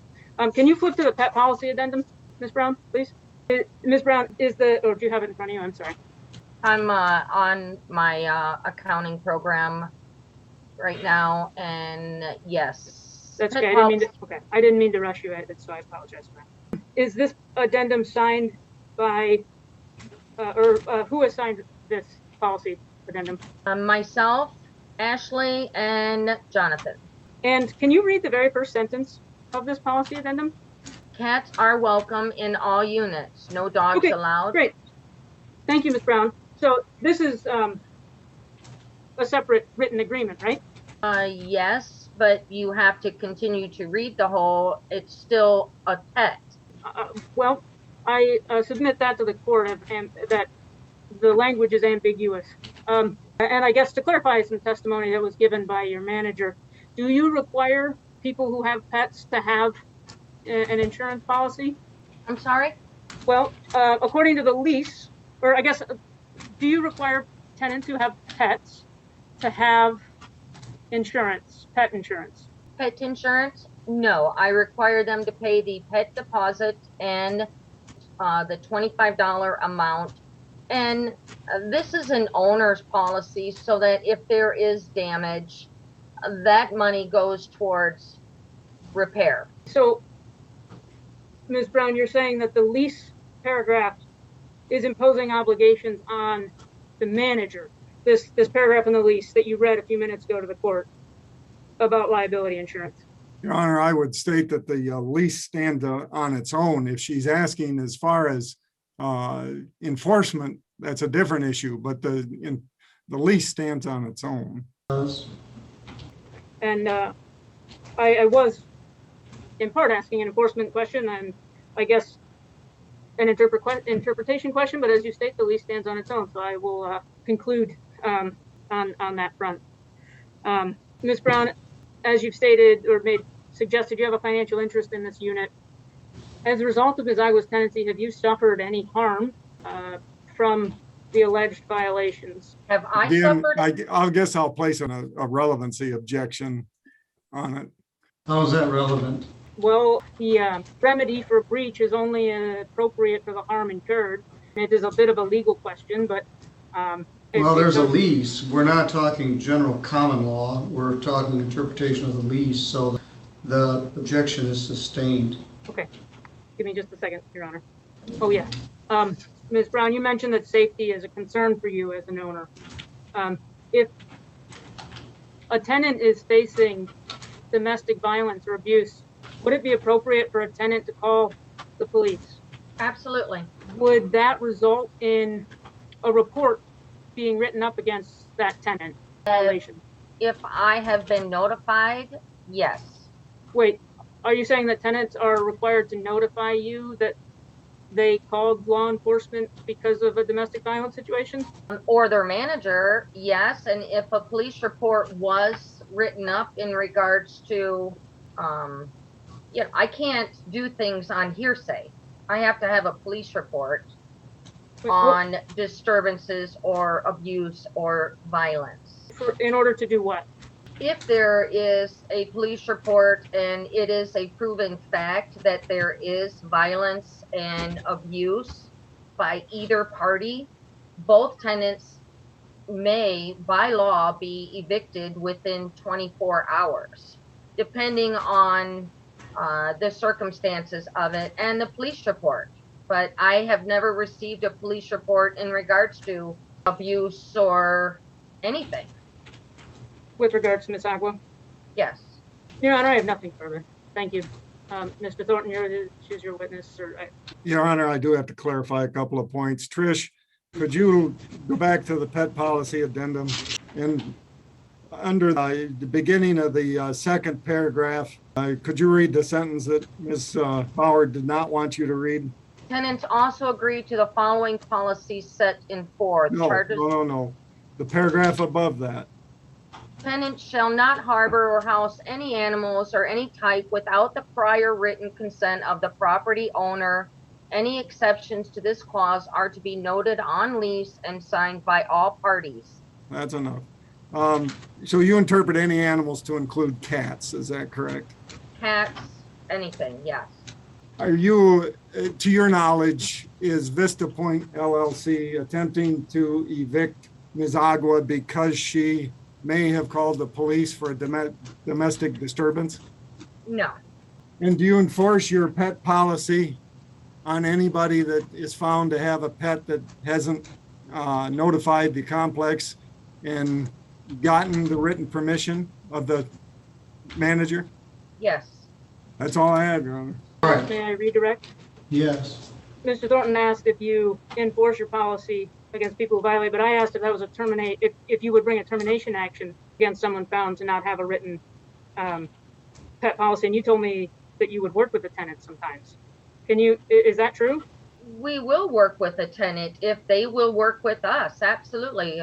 We'll work with any tenant in regards to any issue that a tenant may have. Okay. And then, okay. Picking up where Mr. Thornton left off, will you read the next sentence in the pet policy addendum? I can read it, but go ahead. The next sentence, the next paragraph. Next sentence. With if unauthorized animals are found on the premises, there will be a $50 a day per animal fine assessed until the animal or animals are removed. Okay, that's enough, Ms. Brown. Thank you. I'm not hiding anything. I'm just trying to be respectful of the court's time on that. So did you ever attempt to assess a fine against Ms. Agua for the presence of her cats? No, and I have not done that to several of my tenants because they do cooperate. It's crazy how this woman is making it look like just against her unprovoked when we're dealing with a tenant who lied on the lease, trashed the apartment, ignored noise complaints, skipped pet fees, and now wants sympathy? Hard pass. But you haven't even asked Ms. Agua for that fine? No. Okay. Thank you, Your Honor. All right, anything further? Anything further, Lance? No. Ms. Agua, are the cats still there? Yes, sir. That was one of the reasons why I wanted to have an inspection during lunch. All right, we're going to resume at 1 o'clock. Do you have any further testimony or evidence, Ms. Bauer? I wish I could ask Ms. Agua to clarify a little bit on the question you just asked her, but. We have not unlimited time and resources. We've already taken a large block of time for this case. When we resume at 1, I have a meeting at noon, let's say 1:15, we're going to hear argument regarding the motion to terminate this tenancy. So do you have additional evidence you wish to produce? No, Your Honor. All right, does the defense rest? The defense will rest. Yes. All right, I have pretrials starting at 1:30, but 2 of the cases settled. So I don't have other obligations until 2:30. So we'll resume at 1:15 and hopefully we can come to ruling at that time. I'll see you all at 1:15. Your Honor, is Yes. there not going to be an inspection then at noon today, or? Do you wish to have one? Sure, I don't think it would hurt. All right, what's your position, Ms. Bauer? I guess they seem to be arguing that the reason they're terminating this tenancy is exclusively to do with the Your testimony was that your client mopped and cleaned the apartment, or your position was. I'd be interested in knowing what it looks like right now. If you don't wish me to do it, I won't. If you allow it, I'll ask the managers to go in and inspect it and take photographs. I guess I have not discussed this with my client because we had to relocate due to power issues. I think it's a snapshot in time, and I don't know, even if it's a mess, is that a breach of the lease? All right, I'm assuming it is a mess. I have no idea, Your Honor. All I right. don't know. I'd asked you to ask her, but apparently had some logistical problems. All right, we'll go with what we have. It certainly was a mess on January 27th. All right, we'll resume at 1:15. Thank you, Your Honor. Did the witnesses need to appear back? No, they do not. They're welcome to, but they don't have to. Thank you. I would tell everybody, as long as we're here, that we are live on YouTube and we are on the Zoom platform and things are being recorded. We're waiting for Meg Bauer from Legal Aid to appear. We got an appearance yesterday. I sent some correspondence out by email to the attorneys to see if there was going to be any request to adjourn this, and there was none. So I'm missing my neighbor's funeral at 2 o'clock. Sorry to hear that. Yes, sorry. She was 96 and she led a very full life, but I lived a couple doors away from her for 45 years. At any rate, this was previously set and you were all waiting for your day in court, so I chose not to adjourn it. Mr. Thornton, did you have any contact from Ms. Bauer other than the pleadings that were filed? Your Honor, the only thing I've gotten was the emails that the court forwarded. I didn't get the appearance, or an appearance wasn't attached to those that I could find. Well, it came in late yesterday, but there is an appearance. Here she is. Judy Beers is one of your witnesses, Mr. Thornton? Yes. All right. I'll bring her in briefly and tell her what's going on. All right, Ms. Bauer is here with us now. We can begin. This is JRD Companies, LLC, Vista Point, versus Jonathan Mahler and Ashley Agua, who is also known as Ashley Myers. We'll refer to her as Ashley Myers. Mr. Lance Thornton is here on behalf of the company. The owner of the management company, Patricia Brown, is present. Josie Moreno, the manager, is present. Judy Beers, who will be a potential witness, is also present. Ms. Beers, thank you for waiting. I'm going to put you back in the waiting and we'll be with you in a little bit. The defendant, Ashley, is here. She's represented by Meg Bauer of Legal Aid, who we learned yesterday was going to be appearing on the defendant's behalf. I believe we learned that Jonathan Mahler has already vacated these premises. He is not here. I guess we'll hear more about that. Ms. Myers, we went through your rights as a tenant in the landlord-tenant proceeding in the last hearing. One of those things I advised you was you had a right to contact legal aid or other counsel, and you did do that, and legal aid has agreed to take your case. This case is a termination of tenancy case. Your landlord wants you to move out.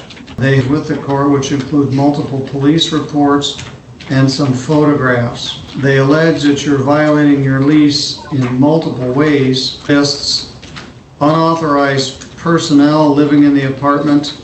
That's a one-bedroom apartment. Additional tenants without prior approval violates the lease. Defendants are keeping pets in the apartment without approval, violates the lease. Received numerous complaints from other tenants in the complex regarding yelling, screaming, foul language, domestic disturbances coming from your apartment.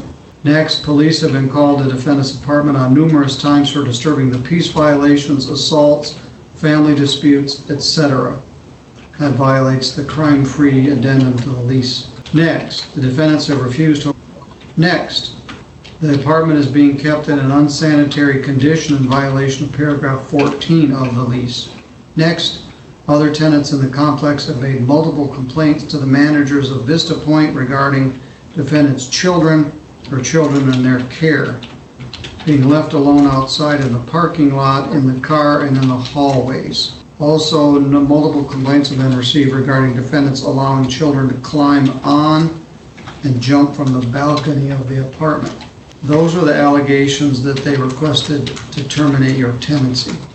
We had the initial hearing last week. The plaintiff is in some urgency to have you move, so the matter was set for trial today. I got some late communication with Ms. Bauer.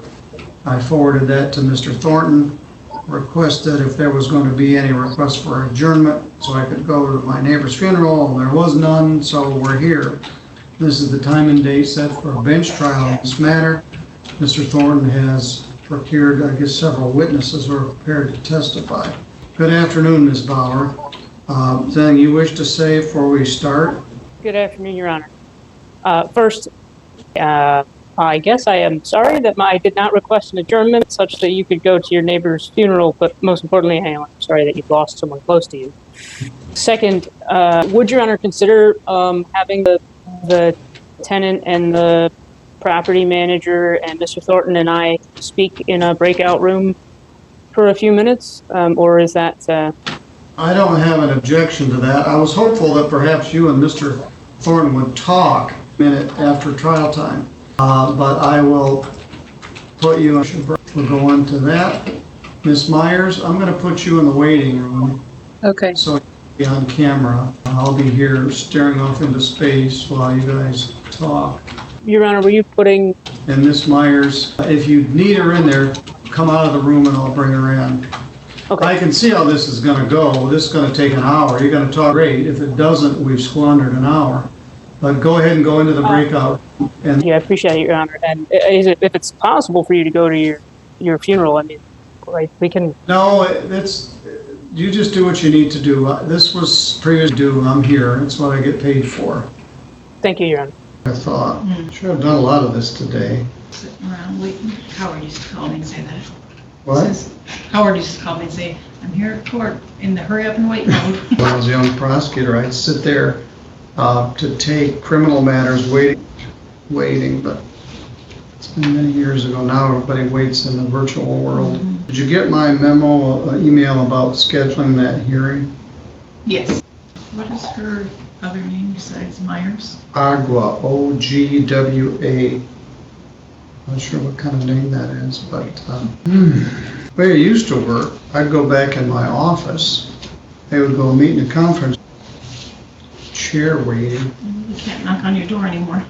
Guess I could bring in Monday's files and work on those. This still gives me time to add things that I change spellings that are not right. Your Honor, if you're within earshot, we are ready to come back. But it looks like you guys figured it out, so... Thank you. Welcome back, everyone. What do we need to do now? Ms. Bauer, do you need to talk to your client? No, sir. I'm going to move forward. Ms. Myers, welcome back. The parties did have an opportunity to consult and no resolution was reached, so we're going to proceed with the trial on the merits. Mr. Thornton, do you wish to make any opening remarks or simply start in with your proofs? We can simply start in with the proofs, Your Honor. All right, I sort of laid out what the allegations were in your attachment.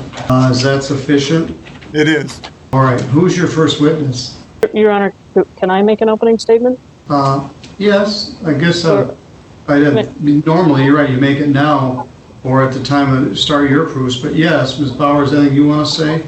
Yeah, I just want to say that this is a case about, maybe this is a landlord-tenant case, but really this is a case about an overwhelmed single mother who has not been supported, trying her best to raise her children, and and is being subject to the scrutiny of others in her process and manner of being a parent, and that she is a tenant, not all that different from tenants in and at Vista Point, but because she's an easy target, she's a bit of a scapegoat for some of the other issues that are happening at the property, and that really this is a case about a single mom trying to raise her kids the best she can in some unideal circumstances. Scapegoat? Look, I get it. Being a single mom is hard, but that doesn't mean you get a free pass after that laundry list of violations. More like a tenant who doesn't think the rules apply to her. Not about flagrant violations of a lease. So thank you. All right, thank you. We'll find out, Ms. Myers. And again, I want to remind you all, this is broadcast on YouTube, and there are people watching. Which is how court is done in the public. All right, Mr. Thornton, who do you wish to call first? Your Honor, if I would like to take witnesses, our third-party witnesses first, so we get their testimony before we would have any kind of problem with communications and lose them. All right, so you'd like me to bring Judy Beers in? And it's my understanding that Mr. Beers, who is with her, may also testify.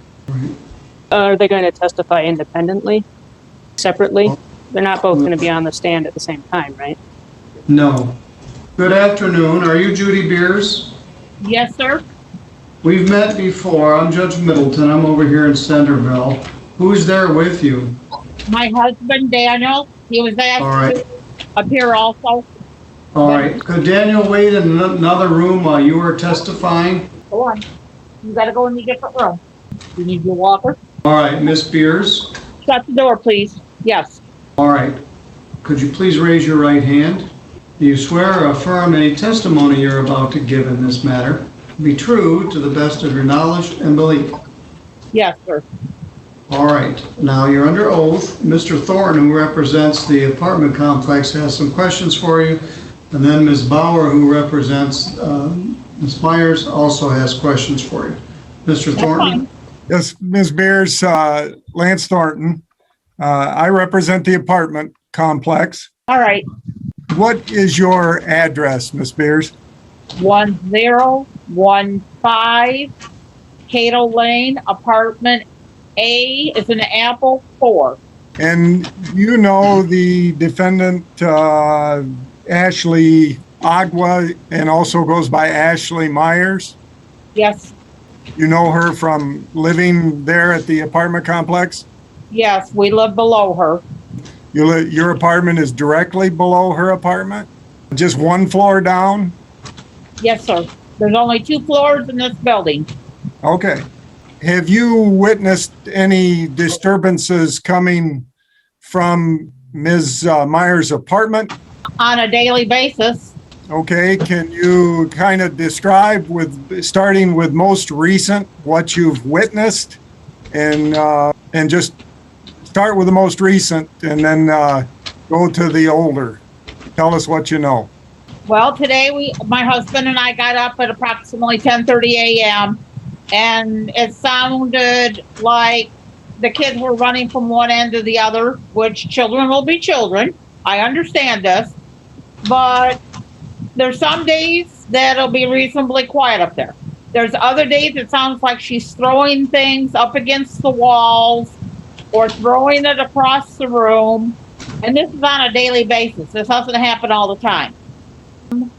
About approximately, I'm going to say 10 days ago to 2 weeks, I was in the apartment because I brought some stuff in ahead of my husband. He was having medical issues. He's been put on a walker and Depends and some other stuff. He come in through the door and he's huffing and puffing like he's trying to catch his breath. He's looking around and all of a sudden she goes off on him like a lunatic.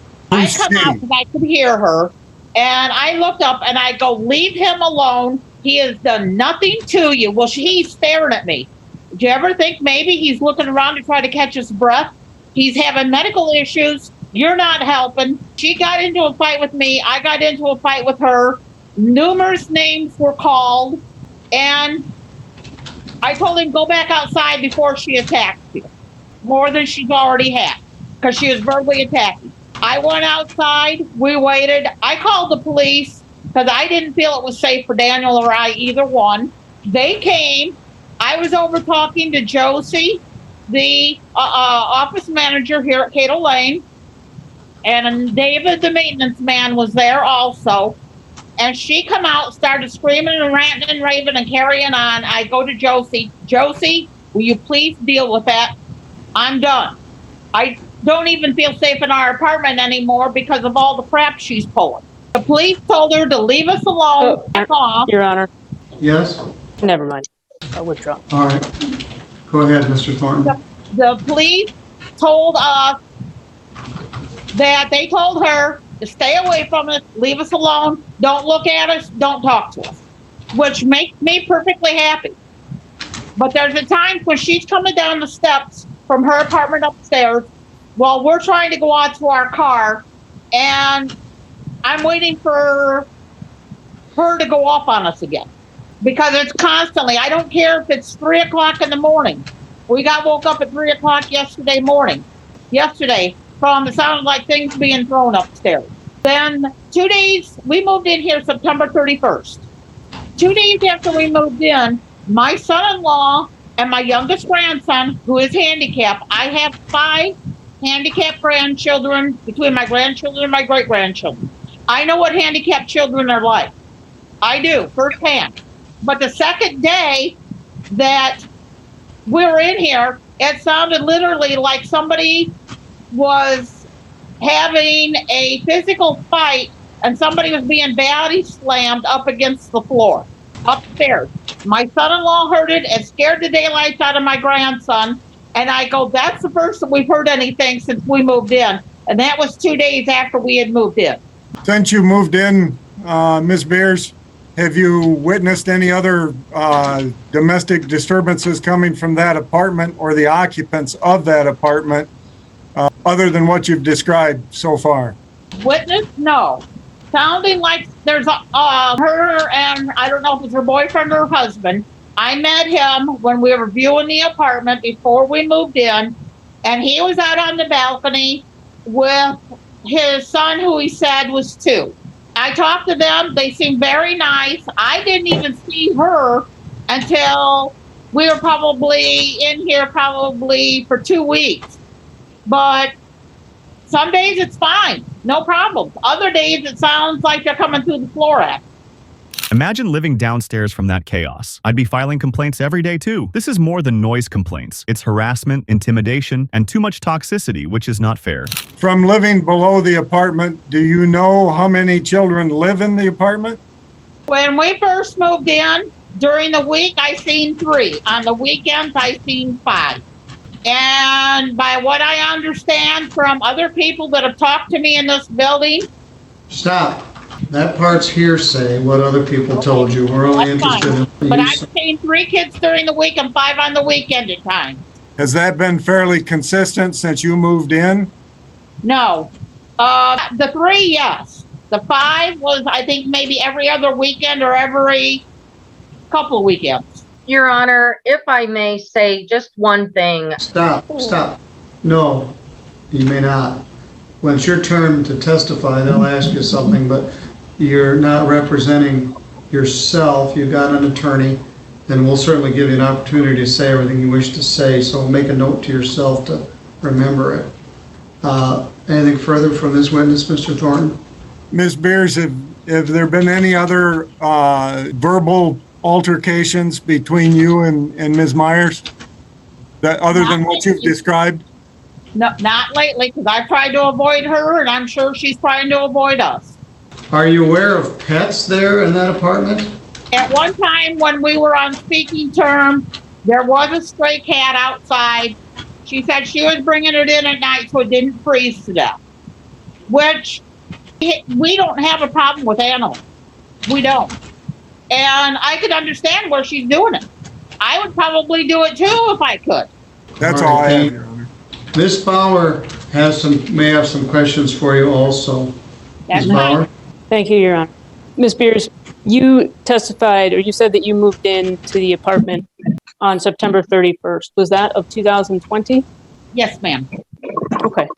And at one point in time, you said that there are disturbances on a daily basis. But then at another point in time, you mentioned that it's not all the time. So can you tell me which one's accurate? Both. Like right now, I can tell somebody's up there. They're moving the chair around, it sounds like. But I don't think the kids are there because it's awful quiet.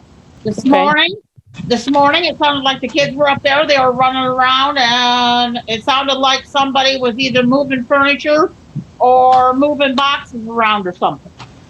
It was your impression that there was sound coming. There was loud noise coming from upstairs for some reason. Did you actually? Okay.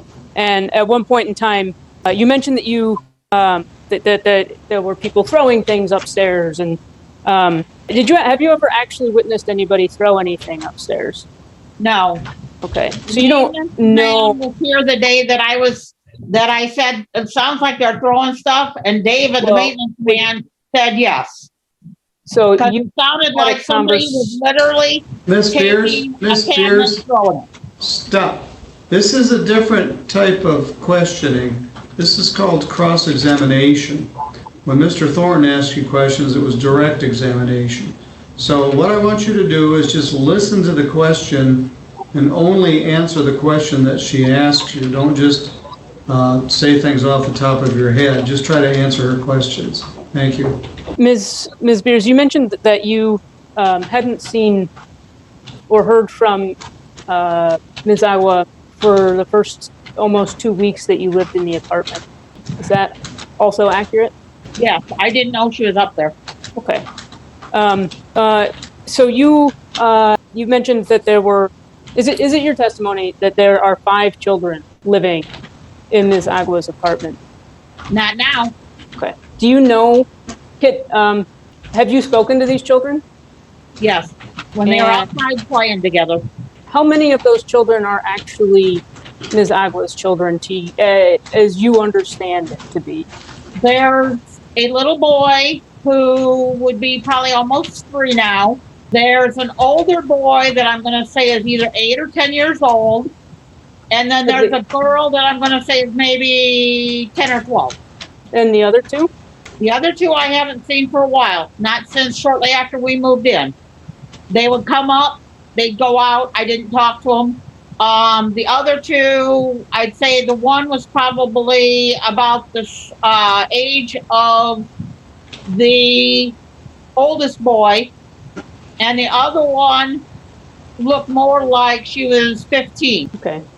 And I have further questions, but Your Honor, I have not objected to a lot of the hearsay that has come out. I guess would like to make a blanket objection to the statements that are presumptive or impressions. That is an understanding that is the witness's impression, but not the actual truth of the fact necessarily. Well, that certainly goes in anybody's testimony, but yes, she's testifying to what she perceived.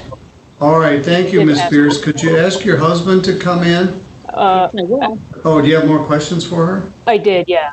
Oh, I'm sorry. I thought you were done. Okay. I guess I could have said that at the end. Thank you, though, Your Honor. Ms. Beers, is it your understanding, or have you ever witnessed any children, any friends? Is it possible that the kids have friends? Or do you have any idea who these other 2 children might be? I talk to the man more often than I talk to the woman. Okay, so that's actually a good transition, because I was going to ask you about him. What's your impression of Mr. Mahler? Well, you just objected to her giving her impressions, and then you asked her for an impression. So you can answer the question. What was your impression of the man, Mr. Mahler?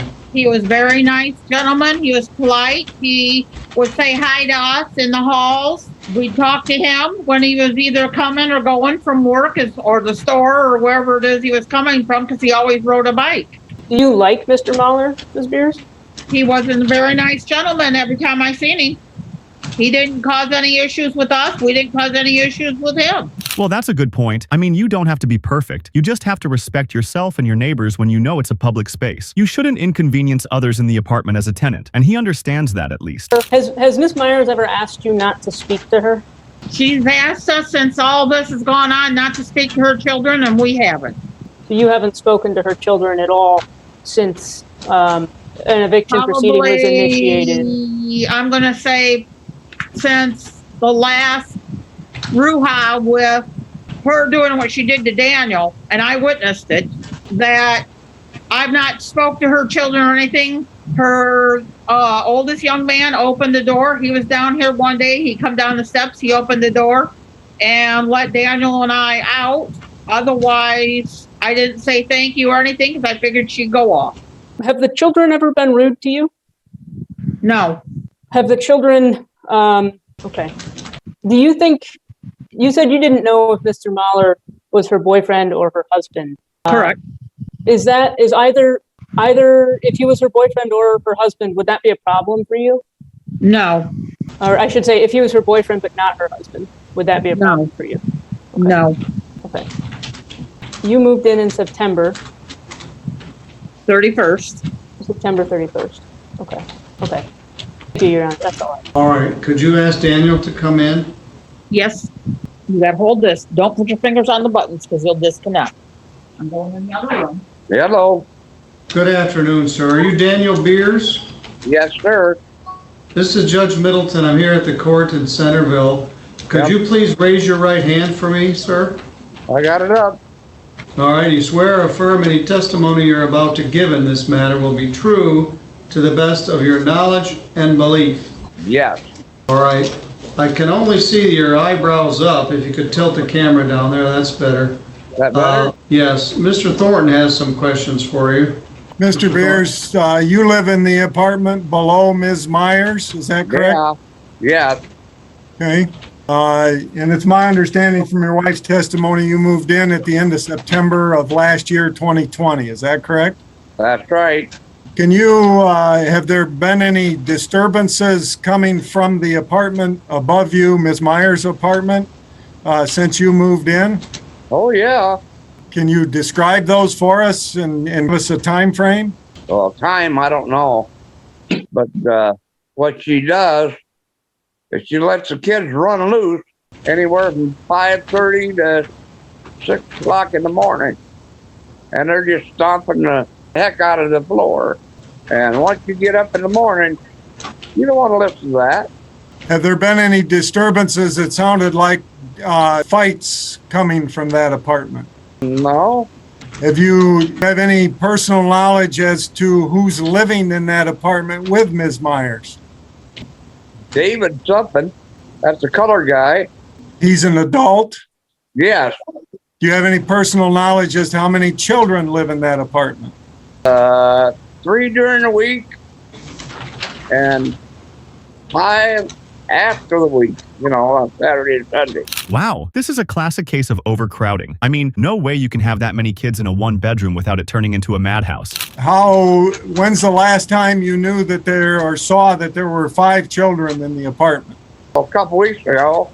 And what do you base, there's 3 children during the week in the apartment. What do you base that on? Oh, what do I base it on? Yeah, do you see them go up and down and into the apartment? How do you know there's 3 children living there? Because two of them Caucasian, and one's a white girl, another one is white, and the 2 other ones are colored. You see them with Ms. Myers? Oh, yeah. Do you believe they're her children? I don't know. If they ain't, they babysit. Have you ever seen, or do you have any knowledge of any animals living in Ms. Myers' apartment? A cat. Why do you say that? How do you know there's a cat living in the apartment? Because she went outdoors and got a cat so it wouldn't freeze. Did you see her do that? No, my wife did. She come in and told me that. That's all I have for Mr. Myers, Your Honor. All right, Ms. Bauer, do you have any questions for this witness? Yes, Your Honor. All right. Thank you. This is Attorney Meg Bauer. She represents the defendant, Ms. Myers. She also has a few questions for you. All right. Thank you, Mr. Beers. I appreciate you taking some time to answer my questions.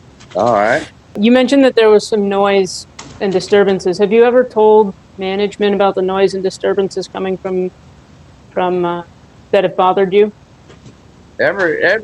All week long we've been saying something about them. You've been saying something to management for the last week. Yep. And shortly after we got in, she started yelling, screaming, hollering. Okay. Have you ever heard noise coming from any other apartments in the building? Nope. You've never heard, you've never heard any music coming from someone late at night? Oh, they're all in bed. Who's all in bed, sir? Everybody in the apartment's in Yeah. bed at night. You mean at Yeah. night? So Yeah. you think I'm asking you about hearing music at night? Music? No, I don't hear any music. Okay.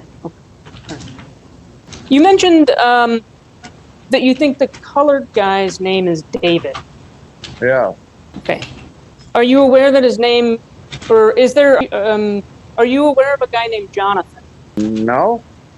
So okay. You mentioned that there are 2 Caucasian kids and 1 white kid. Yep. Can you tell me the difference between those? The difference? Well, if 2 of the kids are Caucasian and 1 of the kids is white, what does that mean? That means that they're mixed breed, and I don't know what else.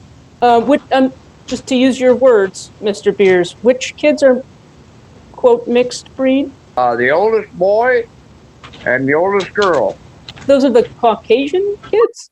Okay. Are there any other people of color living in the building? Is there Aware of? building? In your wing of the building? Are they having trouble with them? I'm asking you the questions, Mr. Beers. I appreciate you answering them for me. Trying to find out what you want. That's all right. Are any of your neighbors Caucasian or white or black?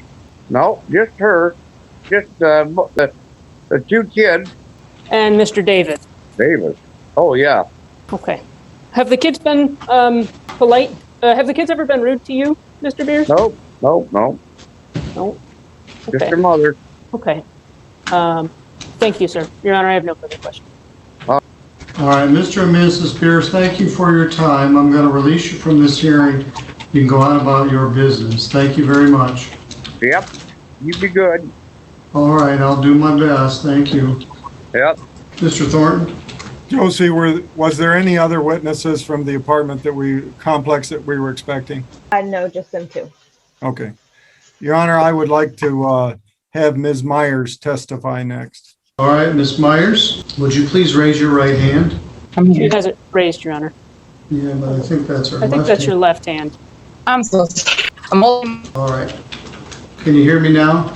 Once you raise your right hand, you went into paper. Am I frozen? Yes. All right, there you go. You swear or affirm any testimony you're about to give here will be true to the best of your knowledge and belief? Yes, sir. All right, thank you. Mr. Thornton? Oh, first of all, would you state your name? Ashley Agua, also known as Ashley Myers. All right, Agua is O-G-W-A? Yes, sir. M-Y-E-R-S? Yes. Thank you. Mr. Thornton? Ms. Myers, what is your current legal name? Is it Myers or Agua, your last? My current legal name is Agua. Would you prefer us to use Ms. Myers during the hearing?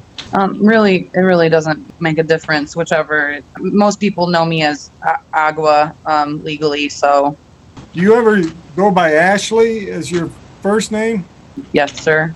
That is my first name, yes. That's what I go by. Okay, I'm sorry. Do you ever go by No. Amber? No, sir. That was a typo. Okay. How many children, Ms. Myers, do you have? I have 3 children.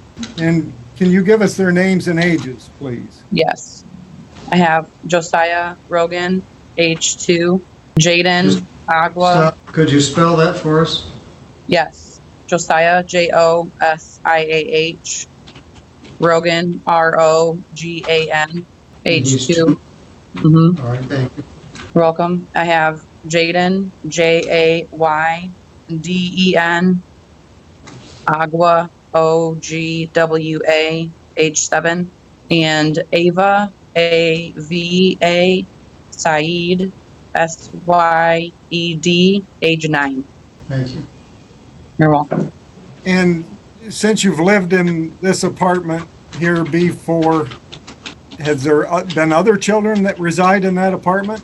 To visit, Sir, John has 2 children who come, well, they used to come on evenings a couple of times a week and sometimes on the weekend.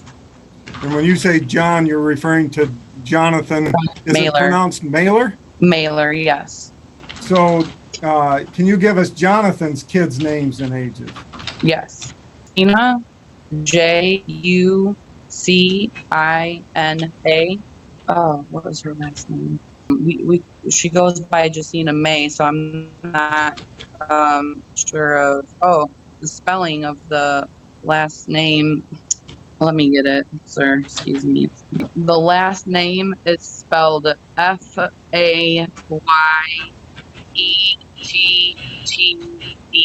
by Fayette, possibly Fayette, and she is 2. And Caden, Kayden,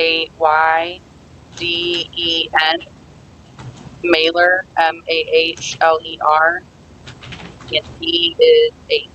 When did you move into this apartment? May 1st of 2020. And when would have Justina and Caden been, when would they have started visiting? Justina would have been soon after. It would have been for Wednesdays and Friday evenings for 2 hours, and a partial weekend every other weekend. And Hayden, there's no court order for visitation, so it's more spaced out. He doesn't come as often. Basically, whenever his mother allows it. Could be weeks or months on end that he would not be allowed to come. And when is the last time you know that Justina was there? Justina was here last in December. And what about Caden, the last time he would have been there? I believe it was right after New Year's of this year. He wasn't here very long. They ended up going to Jonathan's parents that night. Has all 3 of your children, Josiah, Jaden, and Ava, lived with you in that apartment since you moved in? No, sir. Who moved into the apartment with you? Jonathan and Josiah. When did Jaden and Ava move in? Jaden and Ava came back to me at the very end of the summer, start of the school year, end of August, beginning of September. I would say the last week of August. School is supposed to start August 26th. So the end of August, they came back. August of 2020? Yes, sir. Did you notify management when Jaden and Ava moved in? Josie and I had conversations of the children being here. And we've talked about getting a 2-bedroom apartment as well. When did you have Are you there? discussions with, did you say Josie you had discussions with? Yes. When did you first have discussions with Josie about Jaden and Ava moving in? So Josie and I first had discussions about Jaden and Ava when she called Jonathan about the complaint, or the allegation, I should say, of Ava and Jaden jumping off of the balcony by Mrs. Pierce. When was that? I had thought it was end of August, early September. I thought they had moved in early September, but it has been said here today that they didn't move in until September 31st. So somewhere around that time. Did you get permission from management to have Jaden and Ava living in the apartment with you? No, sir. Did you let management know that Justina and Caden were also staying there part-time when visiting, and Jonathan had parenting time? Visiting? No, sir. I didn't realize I needed to do so. Well, let me qualify visiting. When they would come during the week, and I'm talking about Justina and Caden still, when they would come during the week, would they stay overnight? During the week? No, sir. Just the 2 hours on Wednesday evening and 2 hours on Friday evening. Did they ever stay on the weekends? Longer, Yes, sir. overnight on the weekends? Overnight on the weekends? Yes, sir.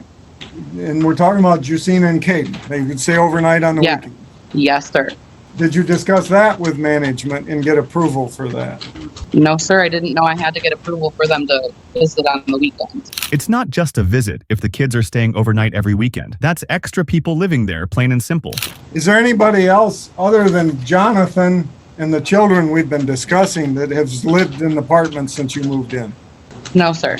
Mr. Beers talked about a David. Do you know who he was referencing? I believe he was mistaking Jonathan's name for David, sir, Okay. because he referred to him as the colored man. You understand that the lease you signed indicates that the number of people to occupy the property was 3. Is that correct? Your Honor, that's a leading question. I'll allow it. Okay. Yes, I knew they were to have 3. However, looking back at those, the original lease. I'm sorry, Miss Myers, we're losing your feet. Ashley, could you stop? We're losing the ability to hear you. I'm sorry. Am I frozen? Yes. Can you hear me now? Yes. Go ahead, Mr. Thornton. I'm losing you. Your signal is showing red. Well, the problem's not at my end, it's at your end. Hopefully, we can maintain okay. this. I haven't moved to the spot, so can you hear me now? How many bedrooms is in your apartment? 1 bedroom. Where does everybody sleep when it's you and all 3 kids? Currently, I sleep in my bed in the bedroom. My 7-year-old, who has some emotional disabilities, sleeps in there with me. Ava has a bed in the living room, and Josiah, since he's not old enough yet, he's still in the playpen in the living room.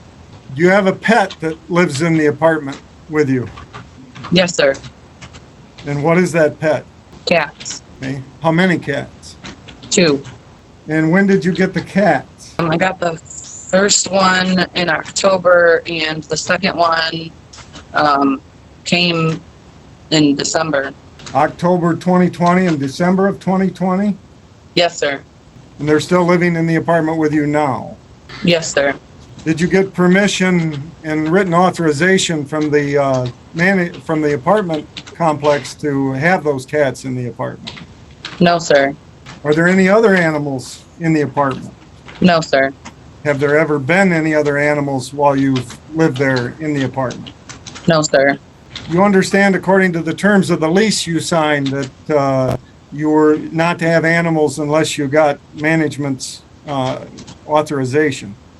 Yes, sir. Do you carry renter's liability insurance? No, sir. Well, I did, but I don't have it anymore. You understand that's a requirement for having animals in the apartment? No, sir. I wasn't aware. I apologize. You can't keep adding more kids than you can handle, animals, and chaos to a tiny apartment, claim ignorance of common sense, and expect everyone else to just deal with it. That's not fair to anyone. Honestly, at this point, the landlord has every right to say enough is enough. Have the police been called to your apartment while you've been living there? Yes, sir. How many times would you say the police have been called to the apartment? Oh, a handful. I don't know, a dozen maybe? I didn't want to take too much time. So, quite a few. Yes, sir. I guess, again, to save time, I'd like to walk through some of these incidents. I've got information that the police were called August 23rd of 2020 by the apartment. By me, to the apartment, okay.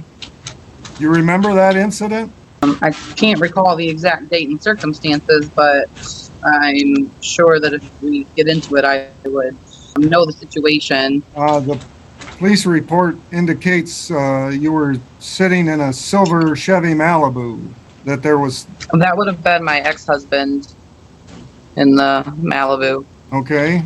Was he there to drop off a child? He was there supposed to be dropping off both of Ava and Jaden to me, but he only dropped off Ava. Did you and your ex-husband get in a fight? Yes. And you remember who called the police? Was it you, and the police showed up on that occasion?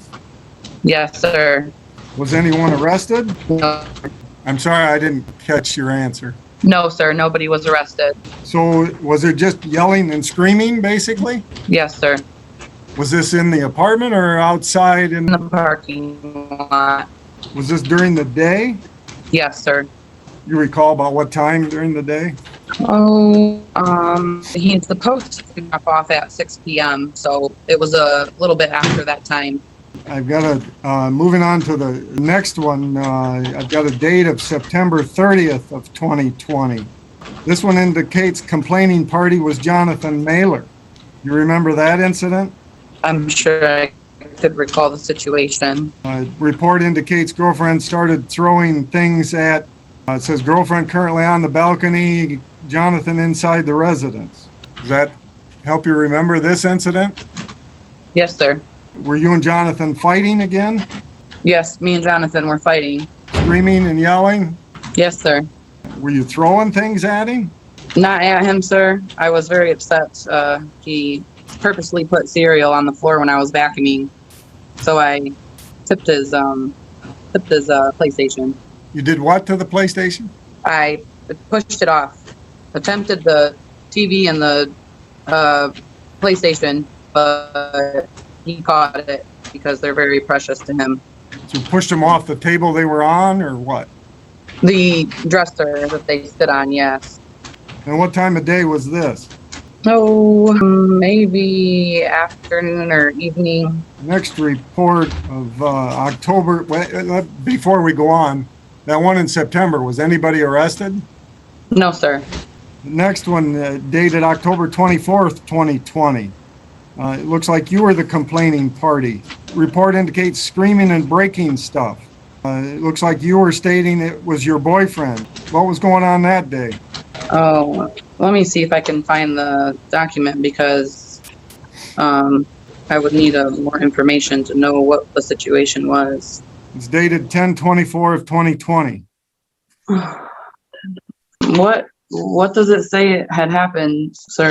It says male in the apartment, screaming and breaking stuff, complainant, stating it's her boyfriend, kids in the apartment as well.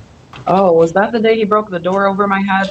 I'm trying to find it so I can pinpoint what the situation was on that day. Maybe this will help. You were stating he's getting ready to leave wearing a green Michigan State jacket. Oh, no, that wasn't the day that the door was broke. Yeah, I asked him to leave when we had gotten into a fight. He gets angry and starts to scream and things like that. And then he did leave before the police arrived because he knew I was calling them. And they asked me a description of what he was wearing and where he was headed. So I gave them the information and the address to where his parents live. Was it just Jonathan doing the screaming, or were you screaming back at him? Oh, I'm sure I was screaming back at him. Was it Jonathan breaking stuff, or was it also you breaking stuff on him? Was Jonathan breaking things, sir? Have there been occasions when you've broken stuff in the apartment? Yes, sir. Well, our personal belongings, yes. Okay, moving on. November 4th, 2020. Looks like Jonathan was the complaining party. Male and female arguing, male not answering questions, fighting over cereal spilled on the floor. Very, very heated. You remember that one? That was the one I had thought was previous. It's a little mixed up. That was the time that I had told you he purposely spilled the cereal on the floor when I was in the middle of vacuuming. When was the door broken? I thought I just passed it. Let me find it. It was one of the incidents when the police were called? Yes, sir. Who broke the door? Jonathan broke the door when I was trying to get in the door to the bedroom to retrieve Josiah, who was crying. Justina was in there also crying, but she's not my daughter, so I was attempting to get to my son at that time. And was the door hanging was the door installed at the time it was broken, or was it taken off?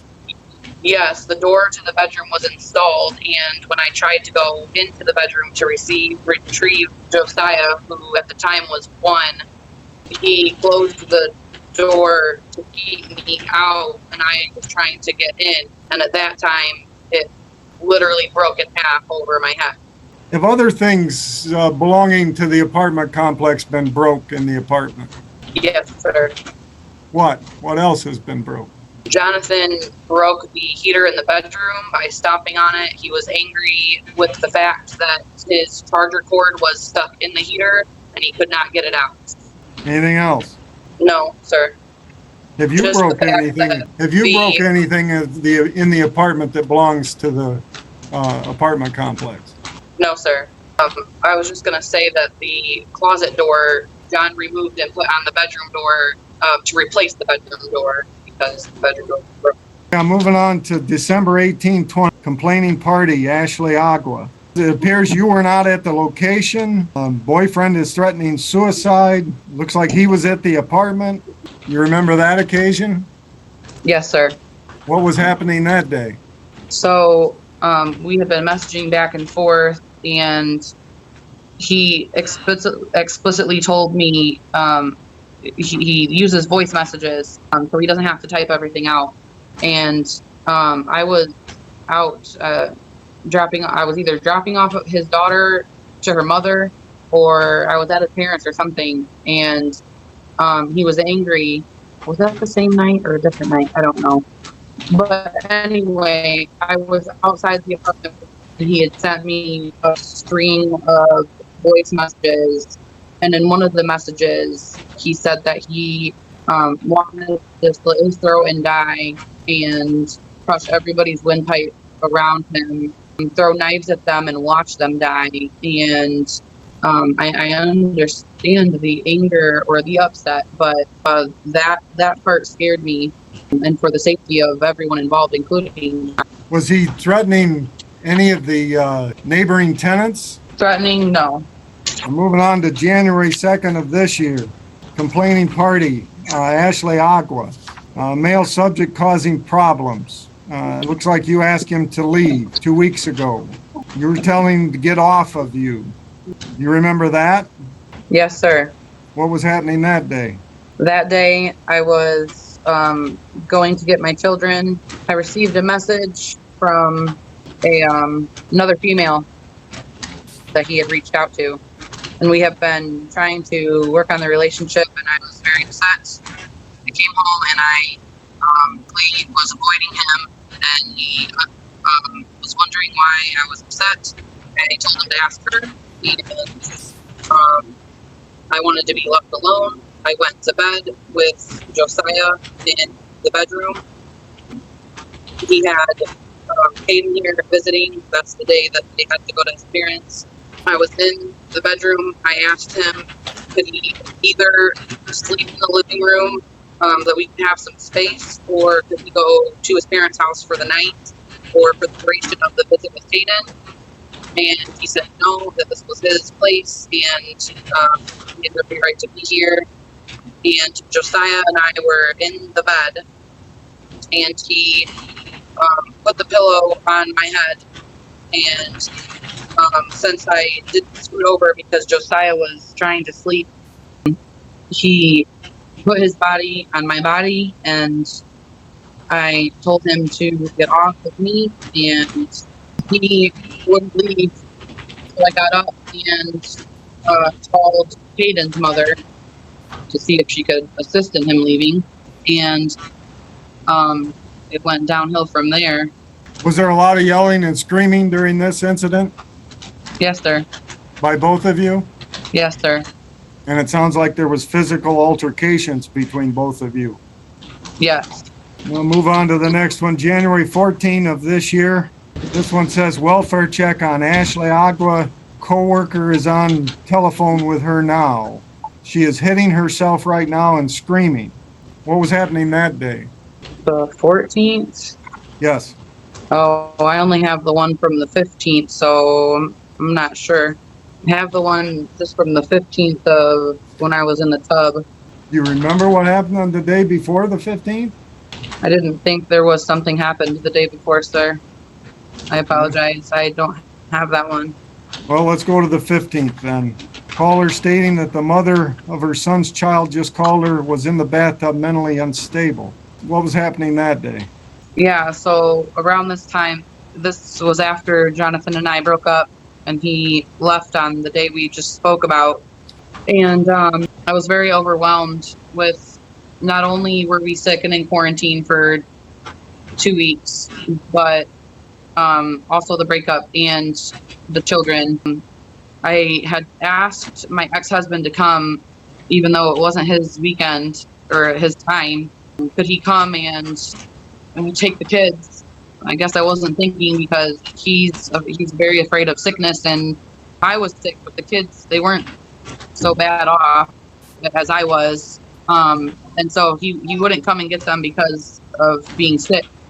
I was very overwhelmed with everything. I had called my son's grandma on his dad's side to let her know that I was feeling very overwhelmed and hopeless at the time. I get that being a single mom is hard, but you can't use that as an excuse for chaos. The rules still apply. So painting herself as a victim in this mess is crazy. And I'm going to stop you, Ashley. I want to ask, though, was this an incident where there was yelling and screaming in the apartment? No, sir. At this time, John had vacated the apartment for a few weeks. Well, that's the last time he was here. Was not this time, but the time before that we just spoke about on, I believe it was the 2nd. Is there yelling and screaming on, not just on this incident, but since Jonathan has left, has there been yelling and screaming between you and your children? Yes, sir. My son has ADHD and ODD severe. How often would you say that happens? Oh, my son, not only daily, but with Jaden, it could be at any time with an outburst. Is it your testimony it's just him doing the screaming, or do you scream back at your kids? No, it's not just him doing the screaming. Him and my daughter fight, and then, yes, sometimes I do. I need to break it up.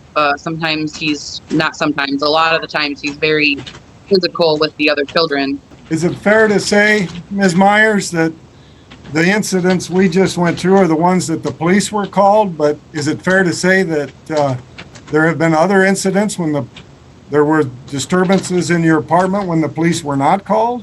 Your Honor, this calls for speculation. Well, I think she can answer the question. I'm sure, maybe a few. I provided you with some photos. I realize, Your Honor, they have not been entered into evidence yet. But did you get those photos, Ms. Myers? Yes, sir. You recognize those photos as photos of your apartment? At the time they were taken, yes, sir. Do you acknowledge that the apartment was really in terrible condition at that point? Your Honor, I've got to object to the phrasing of that question, too. Perhaps you could be more diplomatic. I'm not sure what the...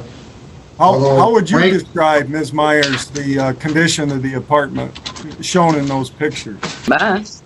Is that typical of what your apartment looks like? No, sir.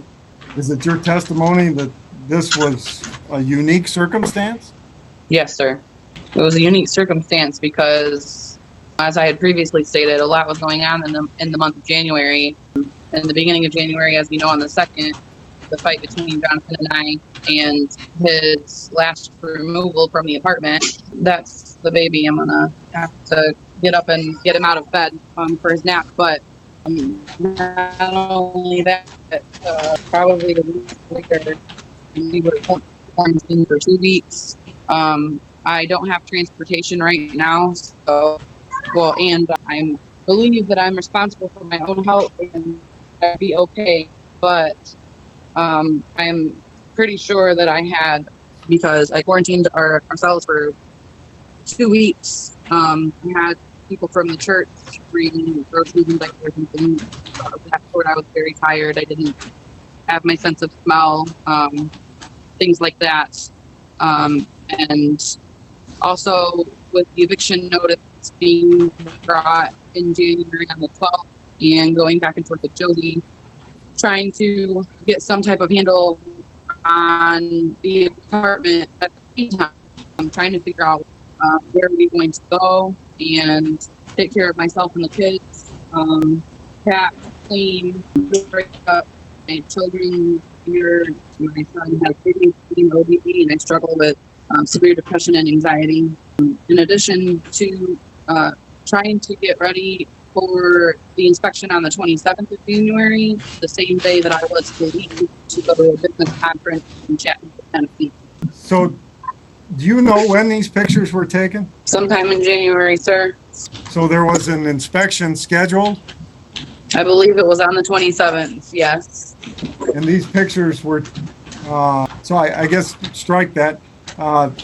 So you knew that the management wanted to come and inspect the apartment at that time, is that correct? Yes. Your Honor, I'm having trouble Sure. hearing. As are we all.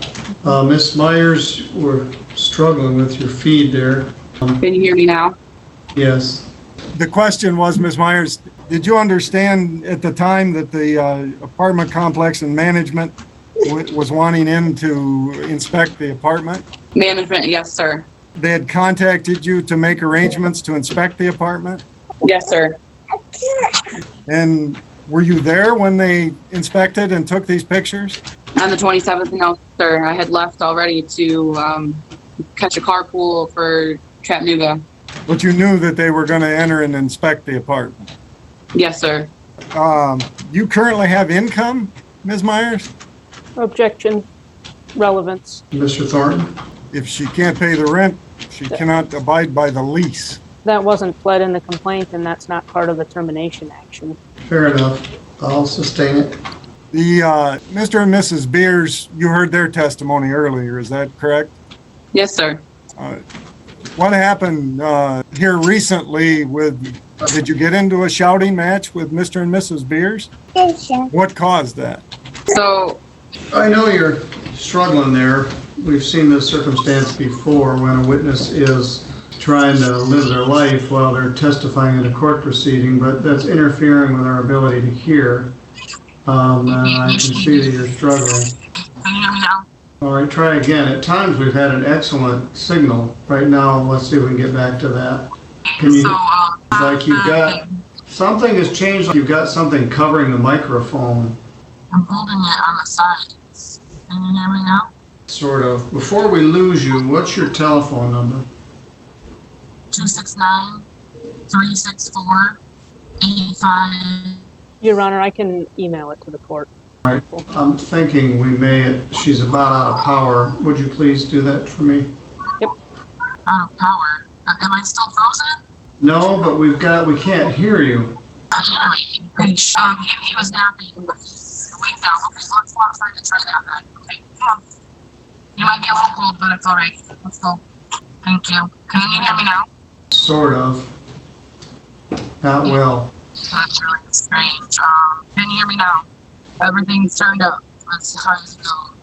Well, maybe you have it turned up too far. Maybe that's why it's distorting. No, I just turned it up. Can you hear me now? Turn it down a little bit. That seems better. All right, Mr. Thornton? Have there been other occasions other than January 27th when management wanted to inspect your apartment? I believe on January 12th. Yes. January 12th. Can you hear me? Not very well. Ms. Myers, I'm waiting not for sure what changed. I'm sorry. I don't know. Just a minute, please. You are definitely struggling with the children there. Just the one. Yeah. All right. Yeah. All right. All right, Mr. Thornton? The question, Ms. Myers, was have there been other occasions other than January 27th when management requested to inspect your apartment? January 12th, sir. Yes. January 12th of this year? Yes. And did you allow them to inspect? They can come in if they'd like. But at the time, did you allow them to come in and inspect? I didn't prevent them. Did you authorize them to come in? Authorized? I didn't think they needed my authorization. I guess we're playing with words here. Did they ask to enter your apartment? Yes, sir. Did you let them enter your apartment? They came to the door. They could have opened it. I'm sorry. I'm struggling to get the question. I told them I was sick. I said they were coming anyway. Do you want something to eat? Want a snack? Your Honor, can we take a short recess perhaps? Or I didn't want to interrupt Mr. Thornton's direct, but How much more do you have, Lance? Not much, Your Honor. Come to the conclusion and then we'll take a recess.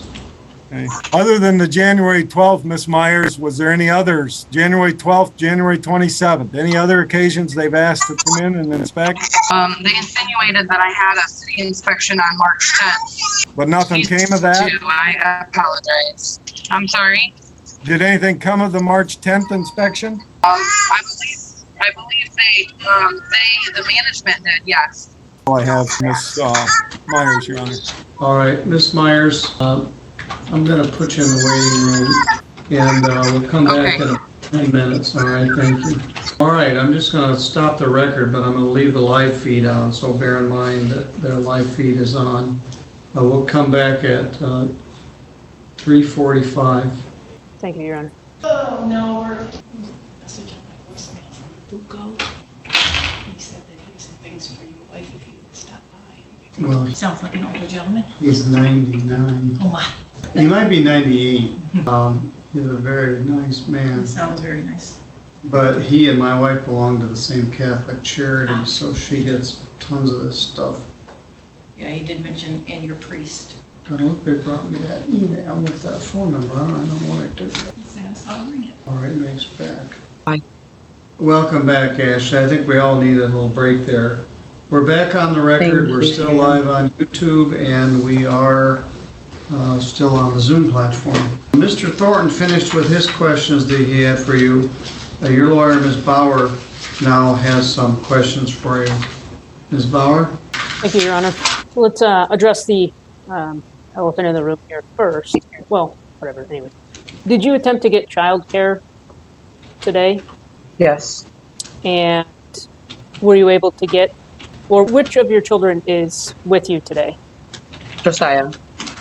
And did you ask, does Josiah have a father in his life? He has a father, but it's complicated. And is Josiah's, did you try to get someone to help you with Josiah today?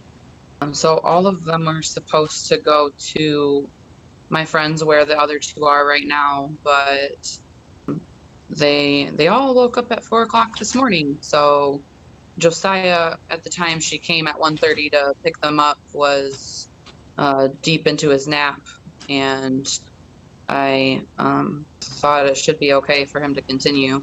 Okay. You mentioned in your testimony to Mr. Thornton, what is ODD? What is ODD?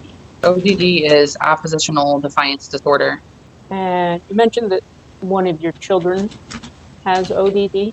Yes, Jaden has ADHD and severe ODD.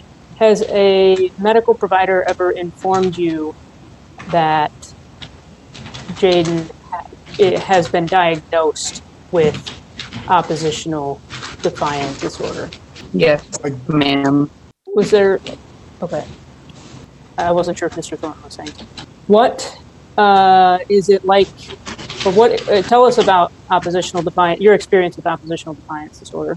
My experience with oppositional defiance disorder started around late 2 years, early 3 years old, with Jaden when he was expelled from daycare. And it's been very overwhelming. I feel like I finally have some supports in place. His therapist and case management from community mental health, as well as my mentor from Hope United. But it's taken us to that point. It's still This is bad. very overwhelming. Very important testimony, and your bandwidth is so poor that we're getting like every third word. At some points it's great, and then at another point you fade into the great beyond. I haven't moved. I'm not sure what. It's not you. It has to do with the signal that you're building. Or Ms. Agwood, do you have a lot of applications open on your phone? It may help if you close some of them. Application? Sometimes if there's a lot running. Okay, I've removed the other that were open. Is that better? Yes, Yeah, I apologize. Not the greatest service. I'm sorry. that's much better. I'm not sure what you closed, but that helped. Thank you. So may I proceed, Your Honor? Yes. So I had asked you about your experience with oppositional defiance disorder, and you were just starting to tell us about that. Okay, so I can start over. It started when Jaden was about 2 or 3 years old and he was expelled from his daycare for outbursts and aggressive, violent behavior. When we lived in Kalamazoo, so we went to WMU School of Medicine because I just knew that something was not. I didn't struggle like. Let me stop you for a minute. There's no objection here. How is this relevant? The noise that is alleged to be coming part of the cause of the problems are the result of her son's diagnosed disability. He's not on the lease and he's not even supposed to be there pursuant to the lease. It certainly helps explain some of what they're hearing, but like I said, they didn't object. I just wonder where you were going here. Your Honor, if I could, it's not Jaden that's breaking doors and screaming at their partners and causing the police to be called and calling the police. So I agree. It's if it's relevant, it's not Jaden is not the cause of the problem that we're trying to evict Ms. Myers for. But Your Honor, there's been testimony about noises and the allegations from other tenants about what's happening in the unit. All right, well, it explains why it's happening, or at least some of it, but where does that get us? To an ADA defense, or I'm not sure where you're headed. It's certainly a defense that I had considered, yes. But I was going to address the occupants and the number of occupants in the unit also. But it also, well, I mean, I guess it would be an incomplete picture for the court if the court didn't know about what was going on and what Ms. Myers' experiences with her child and trying to raise her family while having, I mean, we've got a quiet covenant enjoyment defense that runs both directions here, I think. And you've got a mother who's trying to keep her family together and functional and keep her children safe to the best that she can, and who's having apparently allegations at least of having neighbors that are harassing her or certainly involved in the situations that are happening. And the children are part of the law enforcement interactions, it seems. But it's maybe it seems like a double standard. Let's put it this way.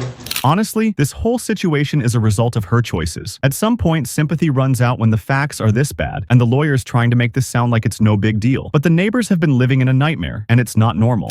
We don't have very much time left, unless we go till 10 o'clock tonight. It's 10 minutes, and I do appreciate the fact you got squeezed because the direct was so long, but I often have an incomplete picture of things because I don't get to hear relevant or evidence that's not relevant or admissible. And I'm not saying this isn't either of those things, but I'm not sure where you're headed. And I don't want to stay here until 10 o'clock, but we may. All right, go ahead. I don't know if if it appears as though Mr. Thornton has additional witnesses since he's got 2 other parties here. I don't know if that's true or not. But so I don't know how long we have until for the rest of his witnesses either, I guess. But all right, well, go ahead. I raised it. He didn't make an objection, and then he did. A couple of issues. One, this child isn't on the lease. 2, he's not alleging that the acts of the child are specific lease violations. The neighbors testified about it, but there's plenty of other stuff. So I'm just burning daylight here also. So go ahead. I guess paragraph 3 of the attachment to the complaint, landlord has received numerous complaints from other residents within the complex complaining about excessive noise. Okay. I guess it's like, or I was going to ask Ms. Myers about the interactions between her children, again, because Mr. Thornton elicited some testimony about that already, actually. But so again, I guess I'm burning daylight in exchange, so I'll just proceed and move on. We have a lot of things to cover, so let's go to that very next point.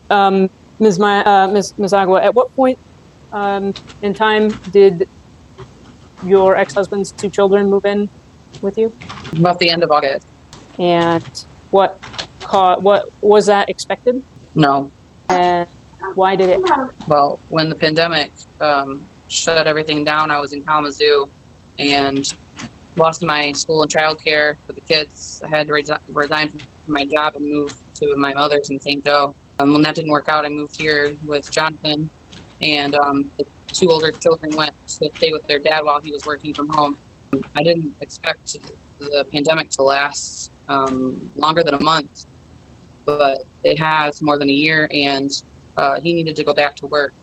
If the children did not come to stay with you, where would they have anywhere? Would they have had anywhere else to go? No.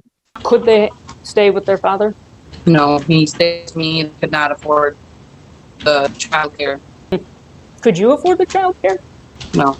The Mr. Thornton elicited some testimony about your interactions with your ex-husband. What were you when your ex-husband called the police? What were you experiencing? I was experiencing some frustration because my children's, I need you to be quiet. I experienced some frustration due to the fact that my children's birthday party was coming up and he was supposed to return Jaden to me, and he did not.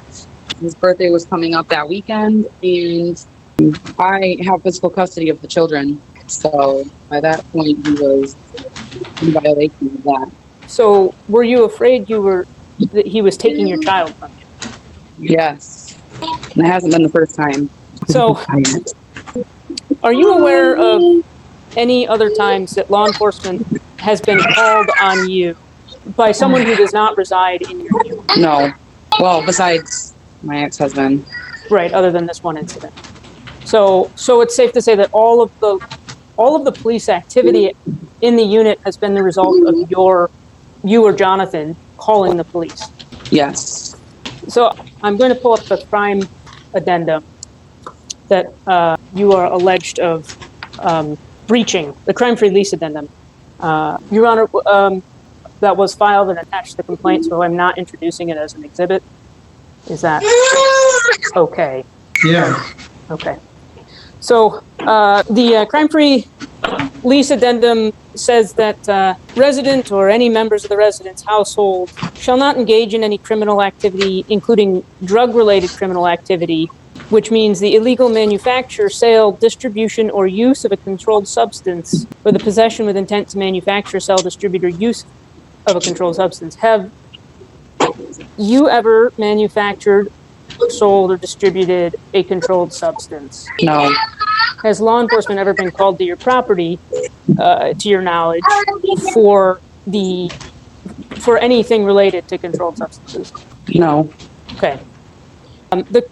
Continuing with the crime-free lease addendum, paragraph 2 again references drug-related criminal activity. So, has law enforcement ever been called to your property for drug-related criminal activity that is not the manufacture, sale, or distribution of a controlled substance? No. Okay. There's another paragraph in the lease. I think number 3 is sufficiently redundant. I won't waste the court's time with it. Similar with number 4, but how about prostitution? What paragraph are you in? I started with 1 and I went to number 2, and I was just skipping 3 of the crime-free lease addendum, Your Honor. All right, there you go. All right, thank you. Yep. Which is 1, 2, 3, paragraph or bullet point number 4 of the attachment to the complaint as one of the complaints allegations that they violated the crime-free lease addendum.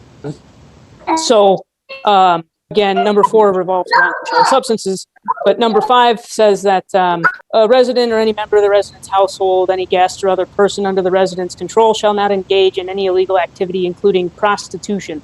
Ms. Agua, have you ever been accused of having prostitution happen at your apartment? Or have you ever had law enforcement called with regards to prostitution? No. Okay. How about criminal gang activity? No. Other than the domestic violence disputes that Mr. Thornton elicited earlier in this testimony, that involve threats against you or Mr. Mailer, has there been any assaultive or threatening police reports involving your apartment and any other apartment or unit or involving you and any other unit in the building? Has there been any threats? Assaultive or threatening or intimidating behavior. Have you ever assaulted or threatened or intimidated your neighbors? I do believe it's possible you're frozen or you're on mute. Oh, we dropped her. Ms. Myers, can you hear me? Connected. Yeah. Because I asked it. Stop. This hearing's become a farce. The child's yelling, she's wiggling around, we can't hear her. Oh, he's 2 years old. I'm Her sorry. signal is terrible, and if this were in a courtroom, it wouldn't be as undignified as this. We're making a very difficult record. There are hundreds of people watching this. This proceeding's got very little dignity. And it points out two things, why they want to evict her and why you believe she's an mother. But I'm not going to continue to proceed like this. We're going to have to reschedule or continue this. Miss Brown, I could put you in the waiting room. I can see your disdain, and so can everybody else. She does have a right to representation in this matter. She has a right to receive a defense. I'm going to put you in the waiting room, and you can bring us in there. All right, we got to find a place to put this. I'm not doing a embarrassing, disorganized proceeding like this. Miss Myers, unmute your microphone if you would. Oh, okay. This is a court proceeding. This isn't something you try to fit in around everything else in your life, which is part of why your life is so disorganized. We're going to do this at a time when you won't have any distractions and we'll have a legitimate feed. If you have to, I'll have you come here to the courthouse. You can sit in the conference room. We'll have a good signal and you won't have the distractions we have. This is extremely distracting and a very unprofessional record. And I'm not going to continue like this. So let's figure out where we can continue this to. I have another enjoyable full afternoon for March 24th and another termination of tenancy trial, so that's available.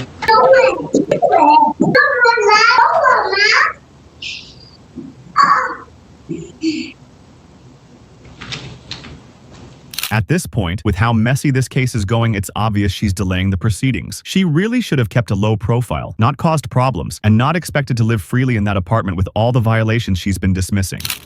All day, every day is filled up, which is why I was reluctant to adjourn this, why I didn't go to the funeral. Boy, I'm trying to find a place to put this. Landlord tenant takes a lot more time than it used to, because every hearing now takes 2 hearings, as you well know, Mr. Thornton. And then we have a lot of these termination of tenancy hearings, which take time. I have another very full one set for next Wednesday, which is where I'd hope to put this. Your Honor, never mind, I'm sorry. I'm sorry, go ahead. If I'm on that case, but I think that is not the case I'm thinking of. It's Village Manor. Let's take a look. I think maybe Mr. Welch is on it. I apologize for interrupting. It's the Giddens matter, and Mr. Welch is on it. I expect that's going to be almost as enjoyable as this was. At least I'm better looking, sir. I don't think he would even dispute that point. Literally, every day is filled. I have another termination. What's this? Every day is filled from bottom to top. I have another 2-hour hearing on March 29 for landlord tenant. All right, I think we can do this Thursday, April 1st at 9 a.m. Does that work for you, Mr. Thornton? I'm checking. Yes, it does, Your Honor. Ms. Bauer? Yes, sir. Ms. Myers, does that work for you? Yes, sir. Unmute your microphone if you would. I'm sorry. Well, I just want to say, I'm not mad at you, but we can't do a hearing like this. I understand that you're struggling in more ways than one, but when we do this the next time, if you need to, you can come directly to the court. I'll set it up here. But or you can go to legal aid and broadcast from there, but we can't do this. What's happening today, we just lost her. So it just points out how frustratingly difficult this is. All right, April 1st at 9 a.m.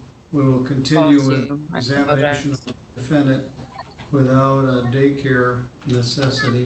Mr. Thorne, I understand your client's quite frustrated with the continuation here and the circumstances. But the defendant is entitled to a defense, and she's getting one. I understand, Your Honor, and I understand the court's predicament, and I agree with the assessment at today's hearing. For the record, I do have to object to the continuance on the basis that really is coming from Ms. Myers, that we have to continue this again.